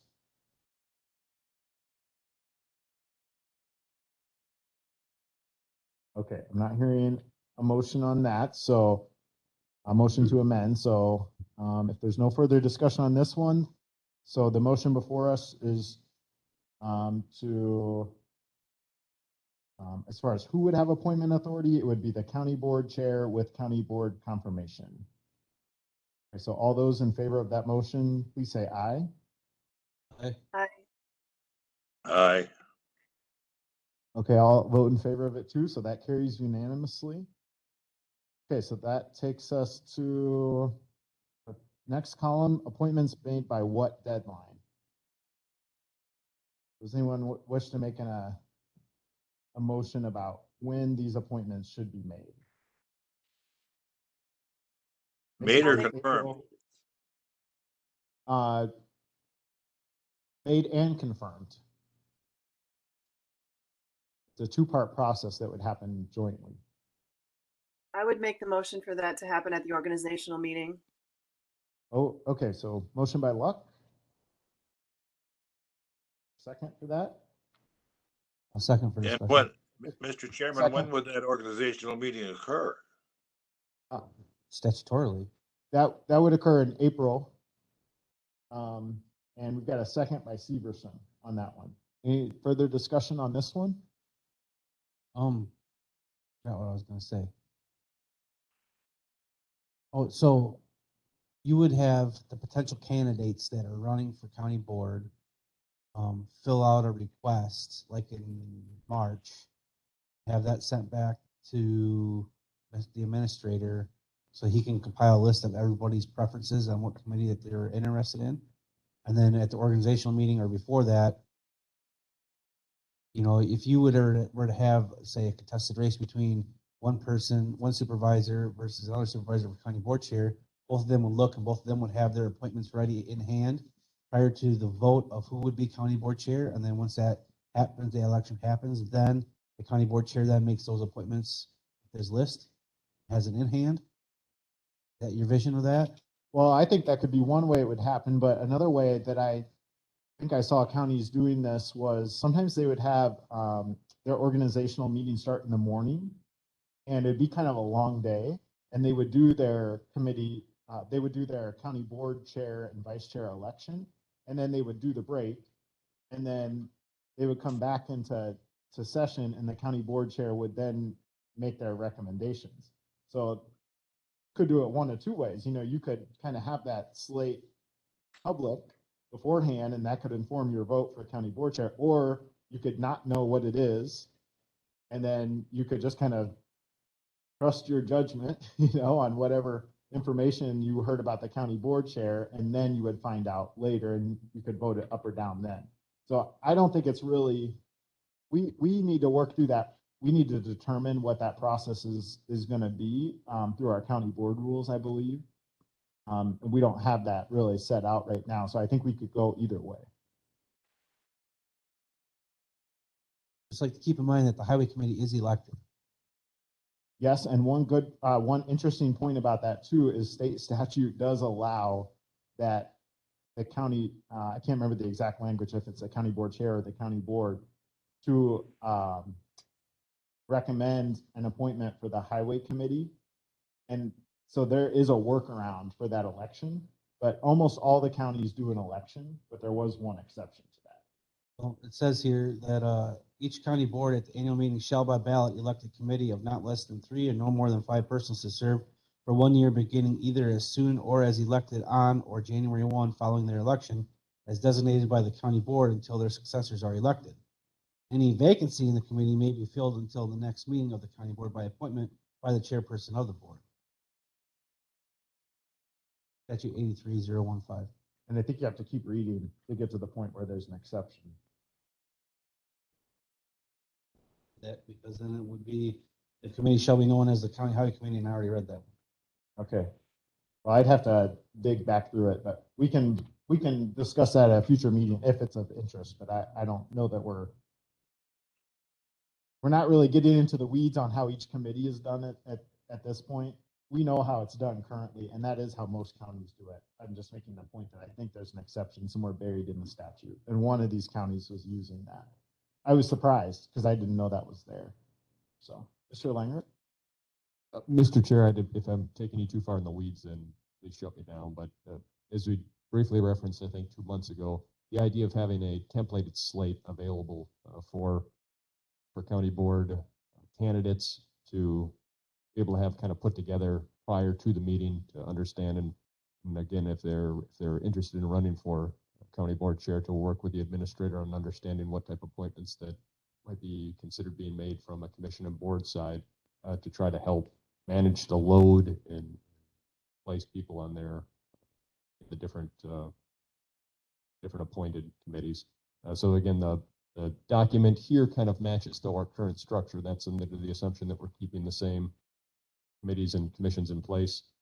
But then it also highlights out, then yes, you have elected bodies, you have different bodies that are kind of already controlled by different county board rules, which require the chair and the vice to be a part of it, as well as other ones that require memberships from other boards to be a part of them. So this is how I visualize as a tool to help maneuver that process. The timing on it, on whether or not this is brought forward to the body to let them know prior to an elected vote or not, or post fact on working that out, and how that lines up then with an organizational meeting would get to be the timeline of events is not addressed in here, just as a tool to help manage that. Yep, and we can talk about that under the next agenda item too, the timeline. Okay, so any other discussion on this motion to make and confirm appointments by the organizational meeting in April? Yes, Mr. Chairman. Yep, go ahead. I just thinking about the chair making these appointments without any help. If I were the county chair, I think that's a pretty tough job to do all alone without the advice and counsel of a couple of informed board members on a temporary committee. Imagine yourself taking on the responsibility of making all those appointments alone. That's a pretty difficult challenge. I think one would normally want to have some help. Well, and I think if your points here more belong under that motion we just yes, voted on. yes, I know. So if you wanted to do a motion to reconsider, I think procedurally how you would do it, but right now the motion before us is about when the appointments would be I made understand by. That. It was just that it was an afterthought. And that's okay. You can of course do a motion to reconsider. If I don't bring up the afterthought, I lose it. Yeah, no, I hear you. Okay, so any other discussion on the dates? Okay, then all those in favor of the motion to have appointments made and confirmed by the organizational meeting in April, please say aye. Aye. Aye. I'm in favor of it too. Supervisor Luck and Severson. Oh, sorry. I said aye. Oh, you did. Okay. Mr. Severson, you said aye too. Okay, great. So that carries unanimously. So then that takes us to the next column about Mr. Chairman, can I go back to my afterthought? If you want to make it a motion to reconsider, you can.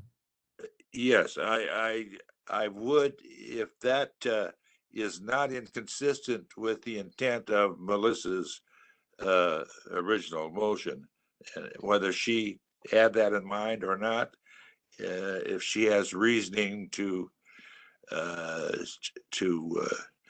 satisfy my concern, I'm fine with letting it go the way it is, but I would like to hear her comment. Well, let's just make sure we got someone's support here to re-enter this discussion. So is there a second for the motion to reconsider the previous vote? Also. Okay, second by Cosgrove. All those in favor of the motion to reconsider, please say aye. Aye. Okay. Okay, can I answer the question? Yep, go ahead. Yeah, we'll Um, jump into this one again. Maybe we'll get So an amendment.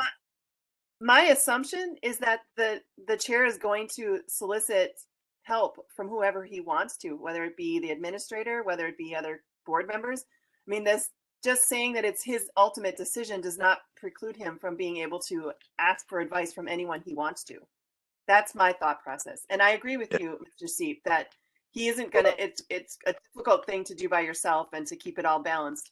But that's why the administrator has that, you know, that document that he just showed us. And I'm assuming any good chair would want to solicit help Yes. from whoever, you know, he sees fit, he or she sees fit. Yeah, he could do it alone without help if he's that kind of horse we were talking about. Yeah, Mr. Langer? I can't foresee the future on how it's going to play out. I can just speak to previous experiences in a model like this. I experienced at Clark County, Chairman Wayne Hendrickson, in doing the appointments in the same meeting. They would do a recess from the meeting. He would go back with a few of folks that he'd pick out for council and come forward.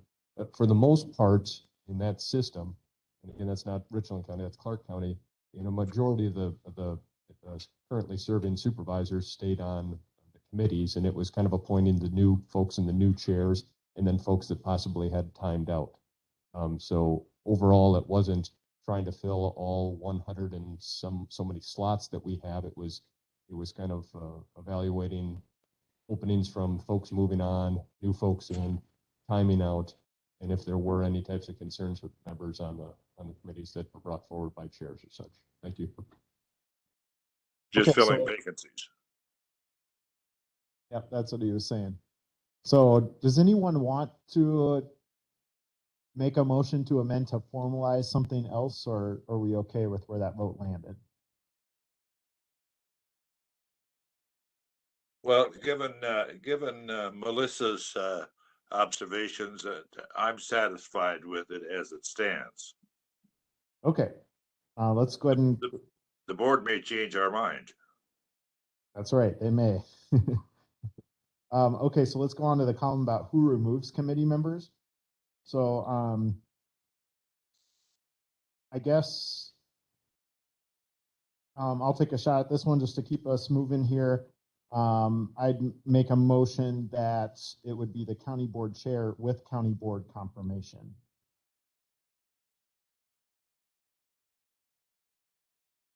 County board confirming that they want that person removed. Is that what you're saying?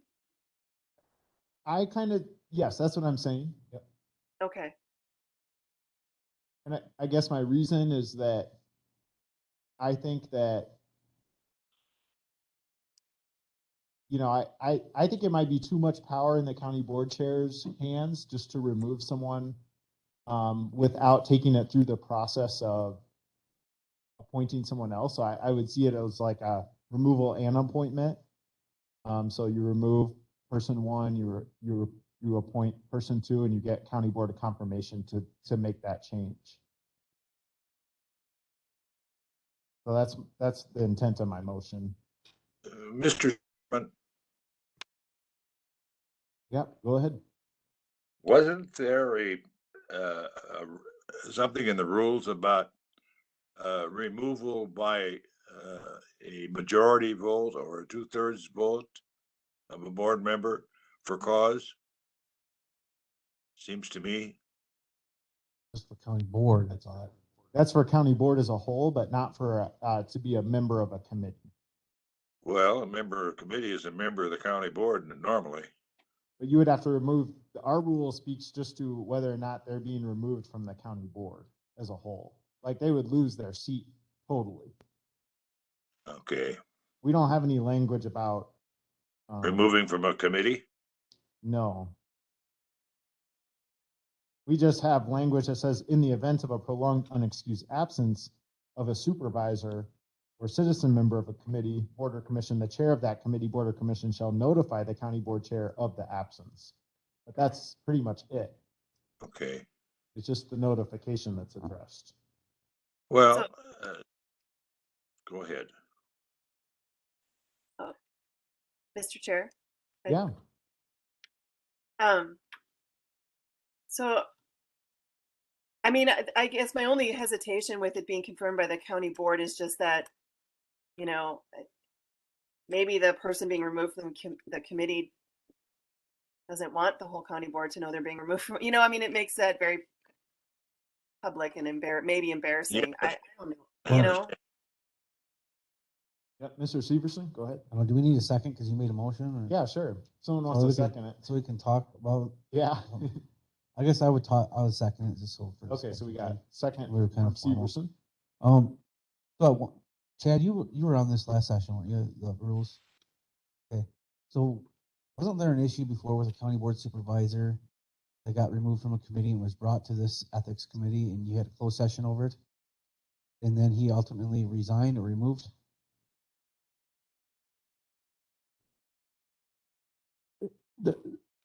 This committee did meet with them in closed session, but it was more of a discussion around the actions of this particular individual in a public setting and the concerns it may have raised as being a part of the county board. He was not removed from any said committee at that point. I'm sorry, that person was asked to remove from one particular committee Yes, Don was on it too. because there was a conflict of interest as a result of his serving on that committee. Mr. Brewer can confirm that. So did that person just resign, or were they?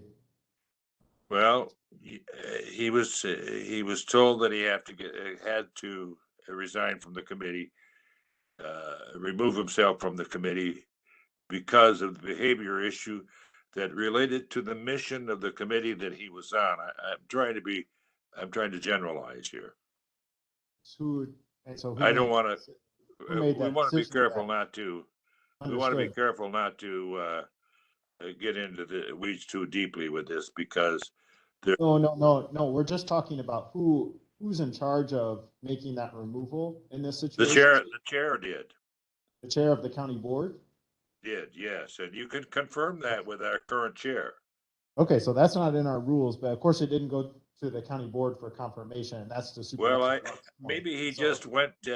Maybe he just went to him and had a nice talk with him, and as a result of that nice talk, there was a departure. I think it was former Chair Kirkpatrick. This was dealt with.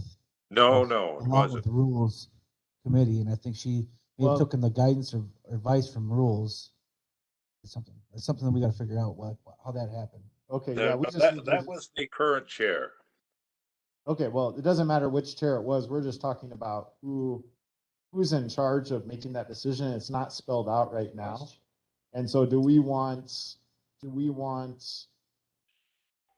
there to be county board confirmation or not? I made the motion to have it, but if someone wants to make a motion to amend, we can pull that part out.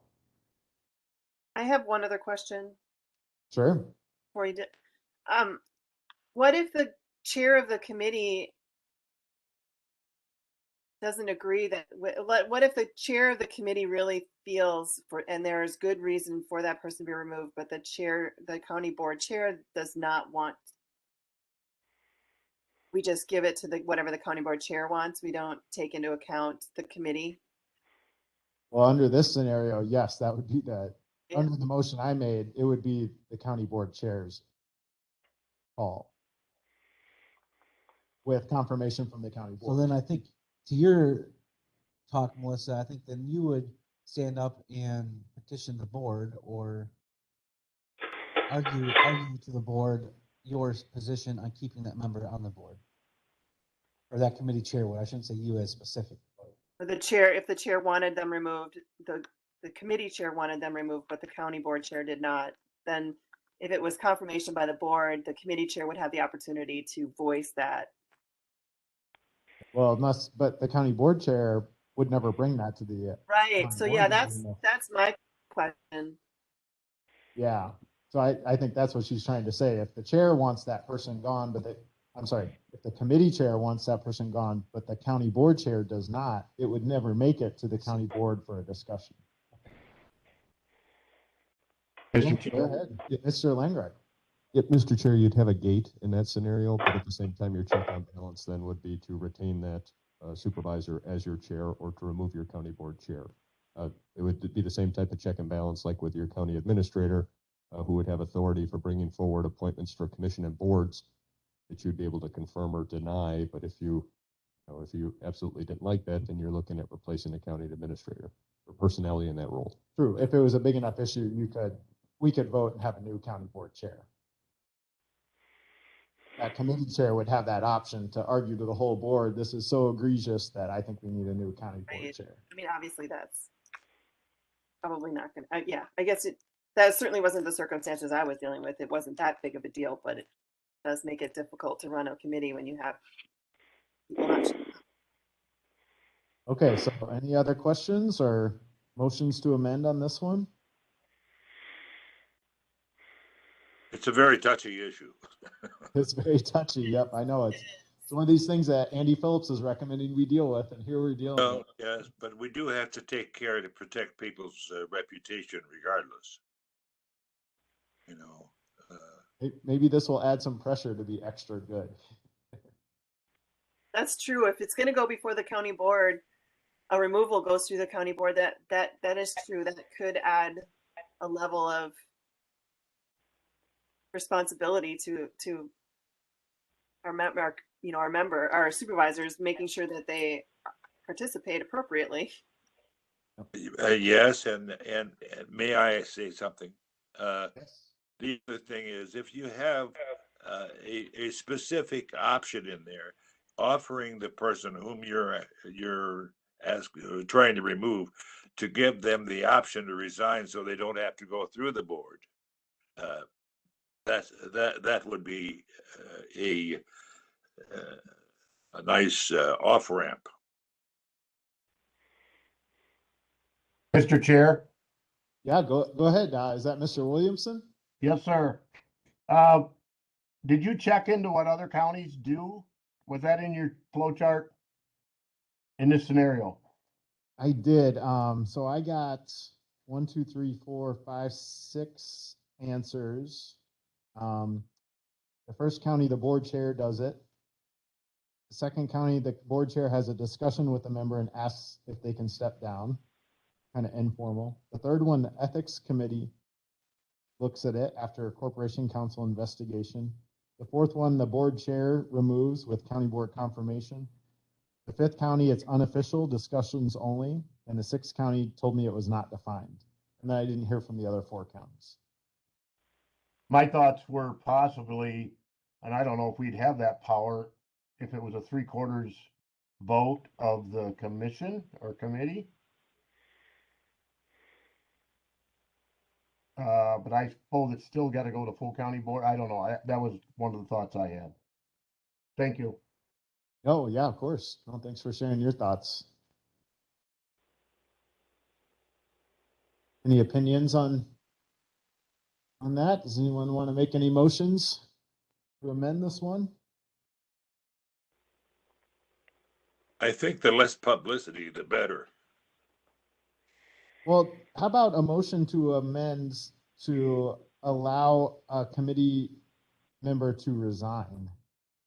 Yes. Okay, so let's take that as a motion back to amend by Seep. Second. And second by Severson. Any discussion on that motion to amend? Okay, all those in favor of the motion to amend, adding some language about allowing someone to resign before removal happens at the full county board, please say aye. Aye. That would preclude any county board action. Yes, I think that's the intent of it. And when we develop the resolution for January, we can write that into it. Have some more discussion. Yep, go ahead. Could there also be language in there to where, I guess he would be able to, or this person would be able to do it anyway, but when it got to county board, would he be able to speak? County board, like if he didn't want to be removed and gave his thoughts and tried to petition the board, did he have an ample time to explain himself or herself itself? I mean, I would assume, but what do other folks think about that? We have our current county board chair on the line, so I don't know. How would that be handled? They would It be a almost board seems like an supervisor. impeachment Why trial. wouldn't- Yeah, Supervisor Luck? Sorry. I mean, if it's something that's on the floor, they have every right to, if it were in discussion, to speak to it. We couldn't stop them from speaking to it, could we? Well, If we're going to vote on it as a county board, there's always a discussion option. but the chair is the one that can either deny discussion or offer discussion. He's the one that's got to recognize. So if he doesn't recognize, what do? You remove the chair. You have the ability to try to anyway. Oh, there's It seems another. like an impeachment trial to me. There's another option though, because any committee or the whole county board can take a vote to allow someone to speak, and the chair can be overruled. That's right. If I said Mr. Seep is going on too long and you all were like, no, I want to hear more, you guys can overrule. Thanks for bringing me up. Well, it's just the example we dealt with last time, so I'm thinking of you. I'm sorry. I don't mean to embarrass you. I hear it all the time.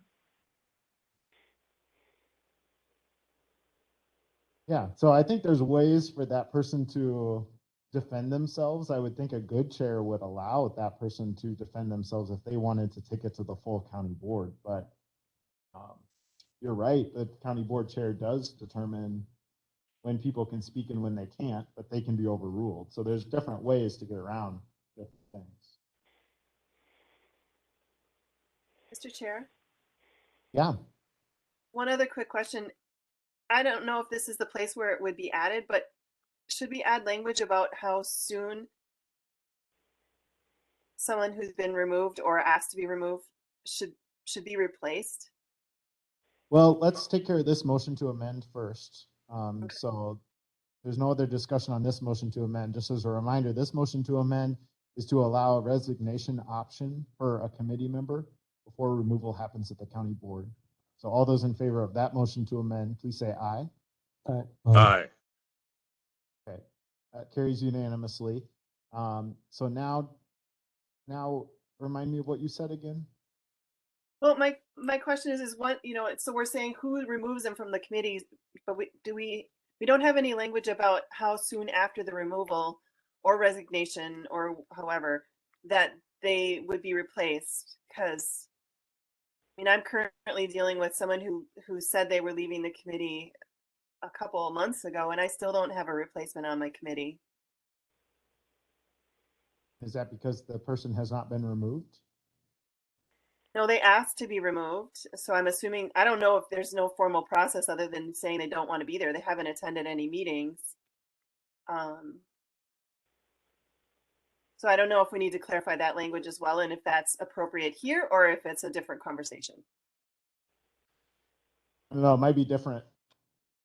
We're knocking on 2 hours here, so my mind's getting a little tired. So maybe we should kind of put a pin on that and wait on that one. Okay, yeah, we can clarify that. We can further clarify the language later. Okay. So let's go ahead and take a vote on the amended motion, and this would be to have the county board chair have the power to remove committee members with confirmation by the county board with a resignation option. So all those in favor of that motion, please say aye. Aye. And Mr. C, Aye. okay, great. We're all, that carries unanimously. And then the last column here is who determines committee chairs. So can someone make a motion as far as who would determine committee chairs? I move that the committee chairs are chosen by the organized committee themselves. Okay. I'll second. Motion by Severson and a second by Luck. Any discussion on that one? Mr. Chairman, Yep. I believe that motion is contrary to a recommendation by Mr. Langrick. I think he had a different thought on that. Am I incorrect, Mr. Langrick? The motion is contrary to previous recommendation brought forward. That is correct. And what was that recommendation? As you stated, that it would be an appointment by the chair on who the committee chairpersons were to be. Okay, any other questions? Okay, all those in favor of the motion, please say aye. I Aye. Okay, that carries unanimously. So I think we've got a framework now. We can develop a resolution for January. We can bring it back here. I'm assuming that might include some board rule changes. The resolution would include like a draft of which words would be stricken and what new language would be inserted. So I'll talk to Mr. Lenrick about how we get that developed, and then we'll bring that back to the January meeting. So agenda items number 9, I'm sorry. I am lost my agenda because I had too many things open up here. Sorry about that. Our next 2 agenda items, I'm wondering if we want to postpone those or if we want to keep going.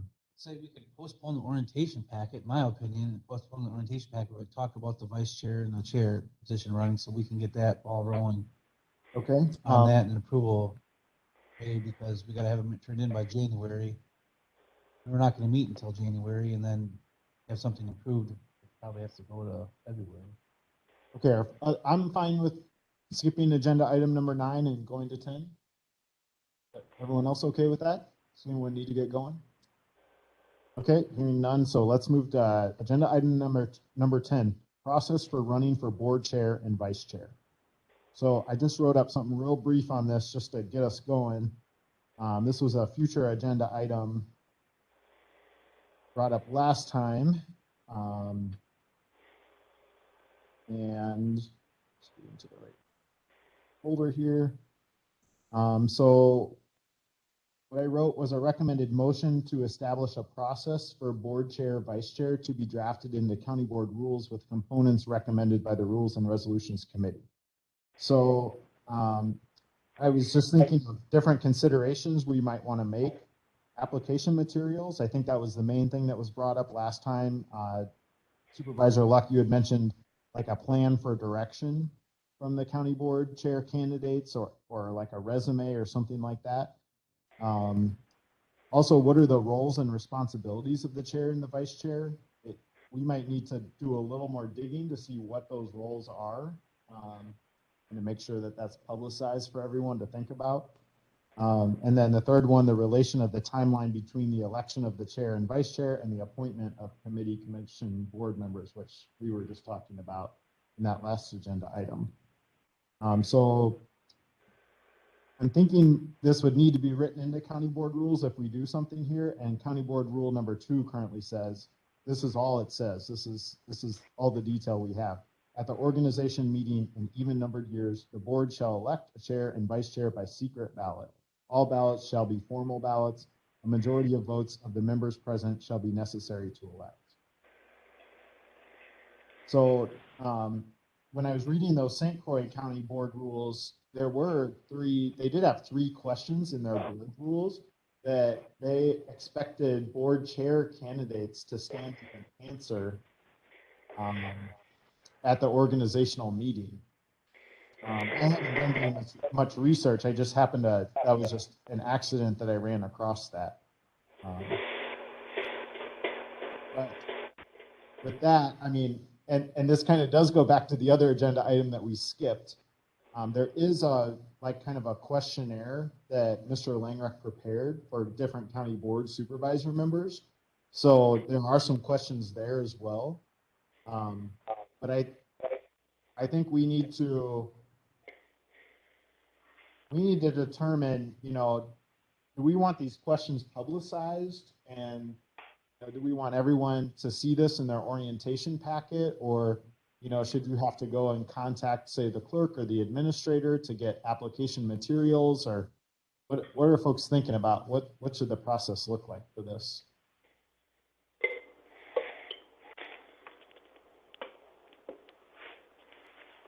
Can I put you on the spot, Ms. Luck? You brought it up last time, so it'd be great to hear your thoughts. Yeah, I mean, I think it should be public. I don't think we want to make people have to work to find this information, if that's what you were sort of saying. I I mean, I don't think they need to write a novel. I just think that a brief description of what they think the priorities are for the next session. You know, if they're county board chair, what are the priorities that they're going to set for the board, and what what issues are we facing that they think are critical, and how do they have any ideas on what ideas they have on how we would handle proceeding through those issues. So I think the application materials that Mr. Langrick has compiled are really good, and I think would be really helpful. And I think having that filled out will also assist our county board chair in determining, committees, what committees are most appropriate. So my recommendation is that we have everyone, the application materials is the day after the election, it gets sent to whoever won the election. And, then they have a week or so to turn that in before we have our organizational meeting. And anyone who indicates they're interested in being chair or vice chair would make sure that their information is sent out to the rest of the county board supervisors so that they can see what they have to say. And so when they come in to make their vote on the organizational meeting, they're informed. So I'm just going to read the 5 questions that are in the supervisor biography. So 1 is years spent as a Richland County resident. 2 is professional background. 3 is experiences in public service. 4 is your personal goals for this session. And 5 is items and issues you feel should be organizational priorities this session. So are you saying that you think that candidates for chair and vice chair could just fill this out and that their biography would go out to the entire board before the organizational meeting? Or do you think there needs to be some other specific questions just for chair and vice chair?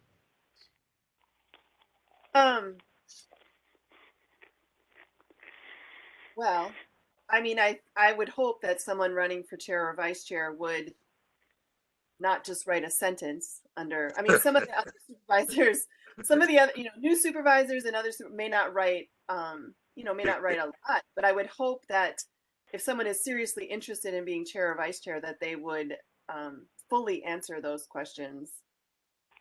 In other words,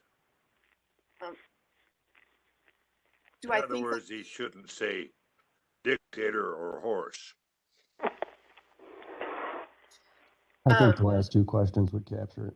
Okay, so Mr. Cosgrove, did everyone just hear that? Yes. The last 2 questions would capture it? I tend to agree with that as well. I think this questionnaire could be used for the chair and the vice chair also.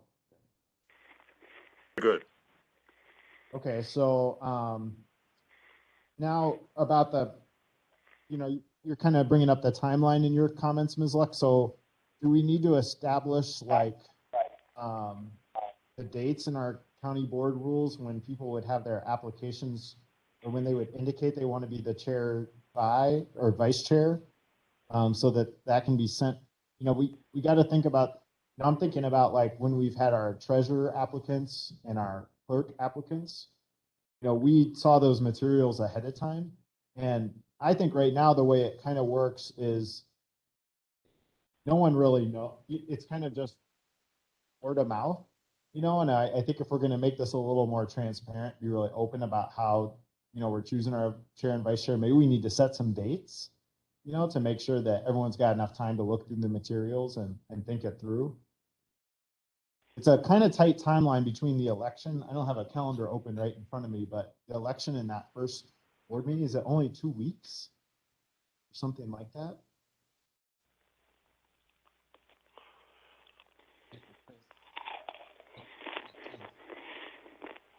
That's 14 days between the election and the organizational meeting. What's the statute say though? It says it's the first Tuesday after election or the third Tuesday after election. That's what state statute in chapter 59 tells you when you're going to have that. It's in our county board rules too, isn't it?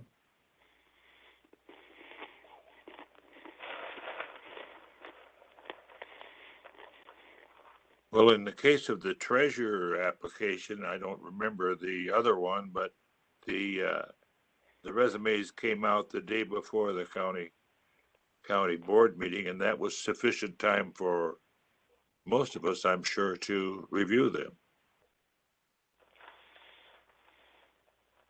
Well, let's just say roughly we have April 5th to the, what did you say? 19th? You know, Why is the internet not working? do we want to set a date or how, and I guess this kind of gets into the question too of then do the county board chair candidates, do they see all the materials from the other supervisors so that they can start talking about how they would make appointments, or do we want to wait on that as well? You know, so that they don't see that until the day of the organizational meeting. Yeah, Mr. Severson. Yeah. I'd like to answer what your question was. I It's okay. found the answer for terms. So it's in 59.10, board's composition, election terms, compensation, and compatibility. Says, supervisors shall be elected at the election to be held the first Tuesday in April, next preceding the expiration of their representative terms in office, and shall take office on the third Tuesday in April following their election. Yeah, your dates are right then, April 5th and 19th. So do we want to give chair and vice chair candidates, I mean, is that fair just to say 1 week by the 12th, they have them turned in? They have it, they're going to have to tell someone, and do we want that to be the clerk or the administrator?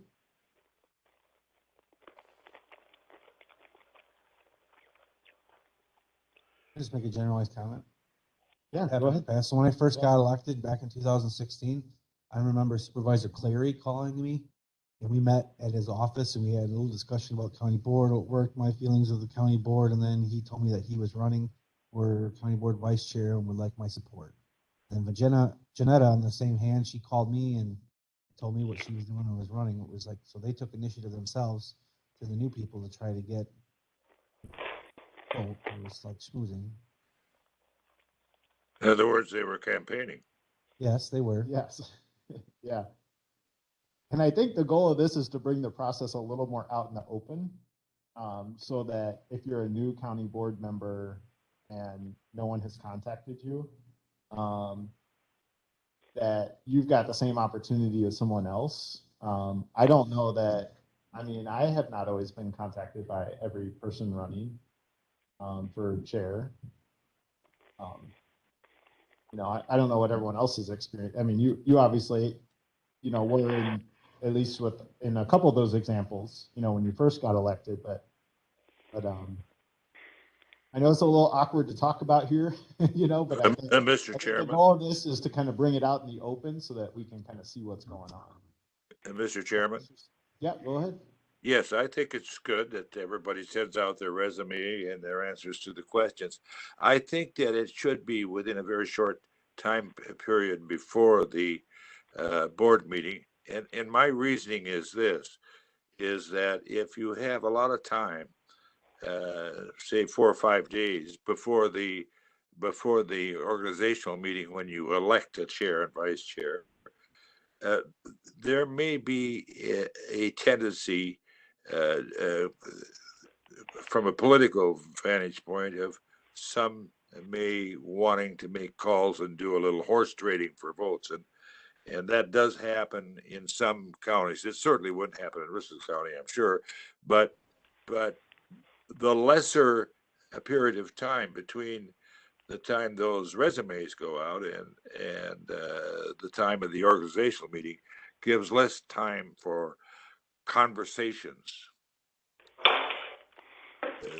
They should be able to make their decision based upon the resume and an oral presentation by each candidate at the meeting. Okay, so what would you suggest if we have a 14-day window between the election and the organizational meeting? What would you Yes, suggest as far as the number of days, or does anyone else have an idea? 2 or 3 working days. I will tell you from my experience of trying to get. This is Ms. Dole, by Yeah, the way. sorry. This is Cheryl. My experience of trying to get responses back from the county board members, if you give them a week, you'll get them still in 2 days prior to, but give them less time and expect they'll take more. Well, they don't have to respond back. They just have to have that information in their mind when they come to the meeting. Cheryl. Well, and really, everyone is going to be submitting their information. You know, they're going to be submitting the answers to the questions and their interests for different committees, commissions, and boards. So it's just, when do those resumes go out for the people who want to be chair and vice chair? That's kind of the question. When do those get sent out to the entire county board? And I think what you're saying is wait to have those resumes go out, say the Friday before the organizational meeting, something like that. Is that right? Yes, that's my suggestion, but I may Okay. completely be in left field. No, I don't disagree with it. I'd be fine. I think I'm fine with that myself personally, but yeah, Mr. Severson's got. Doesn't the county clerk send out a packet of information to new county board supervisors of when the meeting will happen and the resolutions on paper that will be discussed that night? Couldn't there be like the biography sent with that when he does those? Well, that's usually a notification week meeting? beforehand. I think that's in our county board rules, that has to happen a week beforehand. So it could, or it could be supplemental information that would be sent out later. If we decide we want this written this way into the county board rules to be the Friday beforehand, I think it's kind of up to us. Right now, I think it's by the Wednesday beforehand. I think it's like semantics, you know, it's just, we know that there needs to be something done on a resume. It's just, when does it get out? Is it either before or is it 10 days before? I think that should be decided by somebody else other than us nitpicking over it. Okay. Okay, so, you know, I'm going back now to, is this written up? Just looking at the motion. Remember, a motion to establish a process to be drafted into county board rules with components recommended by the Rules and Resolutions Committee. So I think, first of all, I'm hearing pretty widespread agreement that the chair and vice chair should fill out the application that everyone else fills out. Is anyone disagreeing with that? Okay, and then we need to make a decision. One of the components has to be, how are they going to notify the administrator or clerk's office? And is that in your welcome orientation packet? We need to go back to that, I think. If you are interested in, this is on page 3 of 7. If you are interested in seeking election as the Richland County Board Chair or Vice Chair position during the organizational meeting, the process schedule is as follows. It's blank. So do we want Mr. Langreich to come up with some language in there and bring it back to us in January, then we can consider it?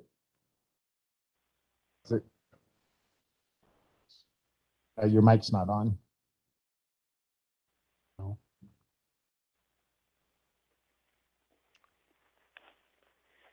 Can you hear me now? Yes.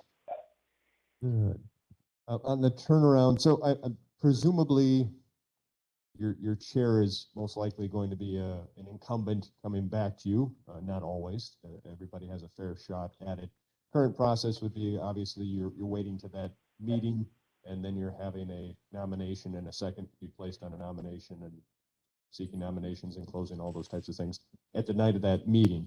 If there's a different type of a list, like in context of what we've done recently with our elected official vacancies, where we're asking them to submit a letter of interest and then presenting that prior to, we can certainly accommodate that. When and then how those materials get out to you folks prior to that meeting, I don't know how necessarily compressed it is going to get. In theory, it could still be within 2 weeks, but the reality is I'm hoping folks that are pulling out papers right now are already kind of thinking that they're going to want to be considered for it. So if we know that in front hand, we can make a list and present it again. I think procedurally in the meeting, though, we would still have to, we'd have a list and then we'd say procedurally nominate this person on the list, first and second, this person has requested consideration and then a second, a first and a second for a nomination, and to do that to solidify any type of list of folks that have expressed it to our office. That's how I visualize it. As far as if there's a more of a written, robust type of a survey that's coming back to us, we can again try to push that out. We would have limitations though on a timing type of issue if we did have new supervisors, because we're not going to probably be able to get them spun up, obviously, on having an iPad in a Richland County account. So there would be some types of limitations on getting that to the folks. But again, you're working in the realm of a majority type of a vote, not 100% of everybody being in the know, especially coming into a first meeting, understanding all the different personalities and the priorities and all those types of things. So I think what I kind of hear you saying is don't worry about the date so much right now, because that'll kind of get sorted out as far as when the resume or the answers to these questions get sent out for the chair and vice chair candidates. Right now, we're asking, and this can change too, for materials to get back to us no later than noon on the 18th. And this is kind of, again, taking it in context that we're having a lot of supervisors come back and we're going to be familiar with the folks. Things change rapidly. If we have a 75% turnover or even another third kind of a turnover in the county board, then that's less personalities that we have to get to know very quickly, and for a chair to understand for, again, the placements on the committees. But again, I would see it as probably a high probability that your chair is going to be an incumbent that's currently on your board. Getting the materials back from them is something we can solicit out to them as soon as they let us know that. And then for placements on the committee and understanding these folks, if they're challenged, if they're contested districts, then there's a couple people we might have to wait and have a compressed timeline. If it's just one person on the ballot for a district, those are things we can kind of already start tracking down as well. Okay, so noon on the 18th was the idea that's in the supervisor packet. I don't think I caught that before. So that's Monday for the election that you would have to turn these materials in. I mean, I guess I personally think that's too long for people to have. I think a week is plenty myself. Someone gets elected, I think they're going to be excited, especially if they're new. They're going to fill it out right away. And they should be filling it out right away, I guess, getting it in. But it also kind of depends if we want the chair and vice chair candidates, I guess it'd be just the chair candidates, to see everyone's questionnaires before the organizational meeting or not. I think that's kind of why this all kind of fits together. We have to kind of figure out roughly where we want the dates. We can kind of chew on this for a month too and come back in January. I guess I don't personally see like a huge rush to figure out the exact dates right now, because we've been meeting for almost 2.5 hours and ready to quit for the meeting. So wondering if we can kind of just bring these 2 items back in January and finish sort of fresh set of minds. Want to object to that? Okay, so thanks for the good discussion on it. I think it's helpful to think about our process, and we'll do some more work in January. So that takes us to future agenda items. So Mr. Severson, do you have any? No. Okay, Ms. Luck? Nope. Mr. Seat? Mr. Chairman, this is Parker, but not an agenda item. I would like to make a point of personal privilege. I will, because of medical reasons, will not be available for any other meetings except remotely through the rest of December. And unfortunately, I will not be able to attend the dinner in person or the meeting in person for the county board. I will be going to a school for the blind in Chicago on January 2nd. And that is anywhere from a month to 6 weeks. And so I'm asking that the recommendation be made to the chair to have me on record as it being excused from those meetings in person. Okay, thanks for letting us know. We'll miss you the first week in January and probably the first week in February also. Well, it'll be quieter. Yeah, and yeah, I mean, you all are really good about letting me know ahead of time if you can't make it, and that really does help because if we ever couldn't make a quorum, then I could notify everyone ahead of time. We don't have to all come here. So, thanks for letting us Yes, know that, Mr. C. and I will, when I'm in Chicago, I will still be able to meet remotely. Oh, that's right. Okay, you had told me that before. Okay, so we will expect to see you still, but just remotely from Chicago. Okay, and then Mr. Cosgrove, do you have any future agenda items? Okay, all right, so that takes us to adjournment. So I'm looking for a motion to adjourn to Thursday, January 6th at 10 a.m. here at the county board. I so move, and I wish you all a Merry Christmas. Okay, and motion a by Happy New C, Year. second by Cosgrove. All those in favor, please say aye. Aye. We are adjourned. Thanks everyone thanks to all our guests.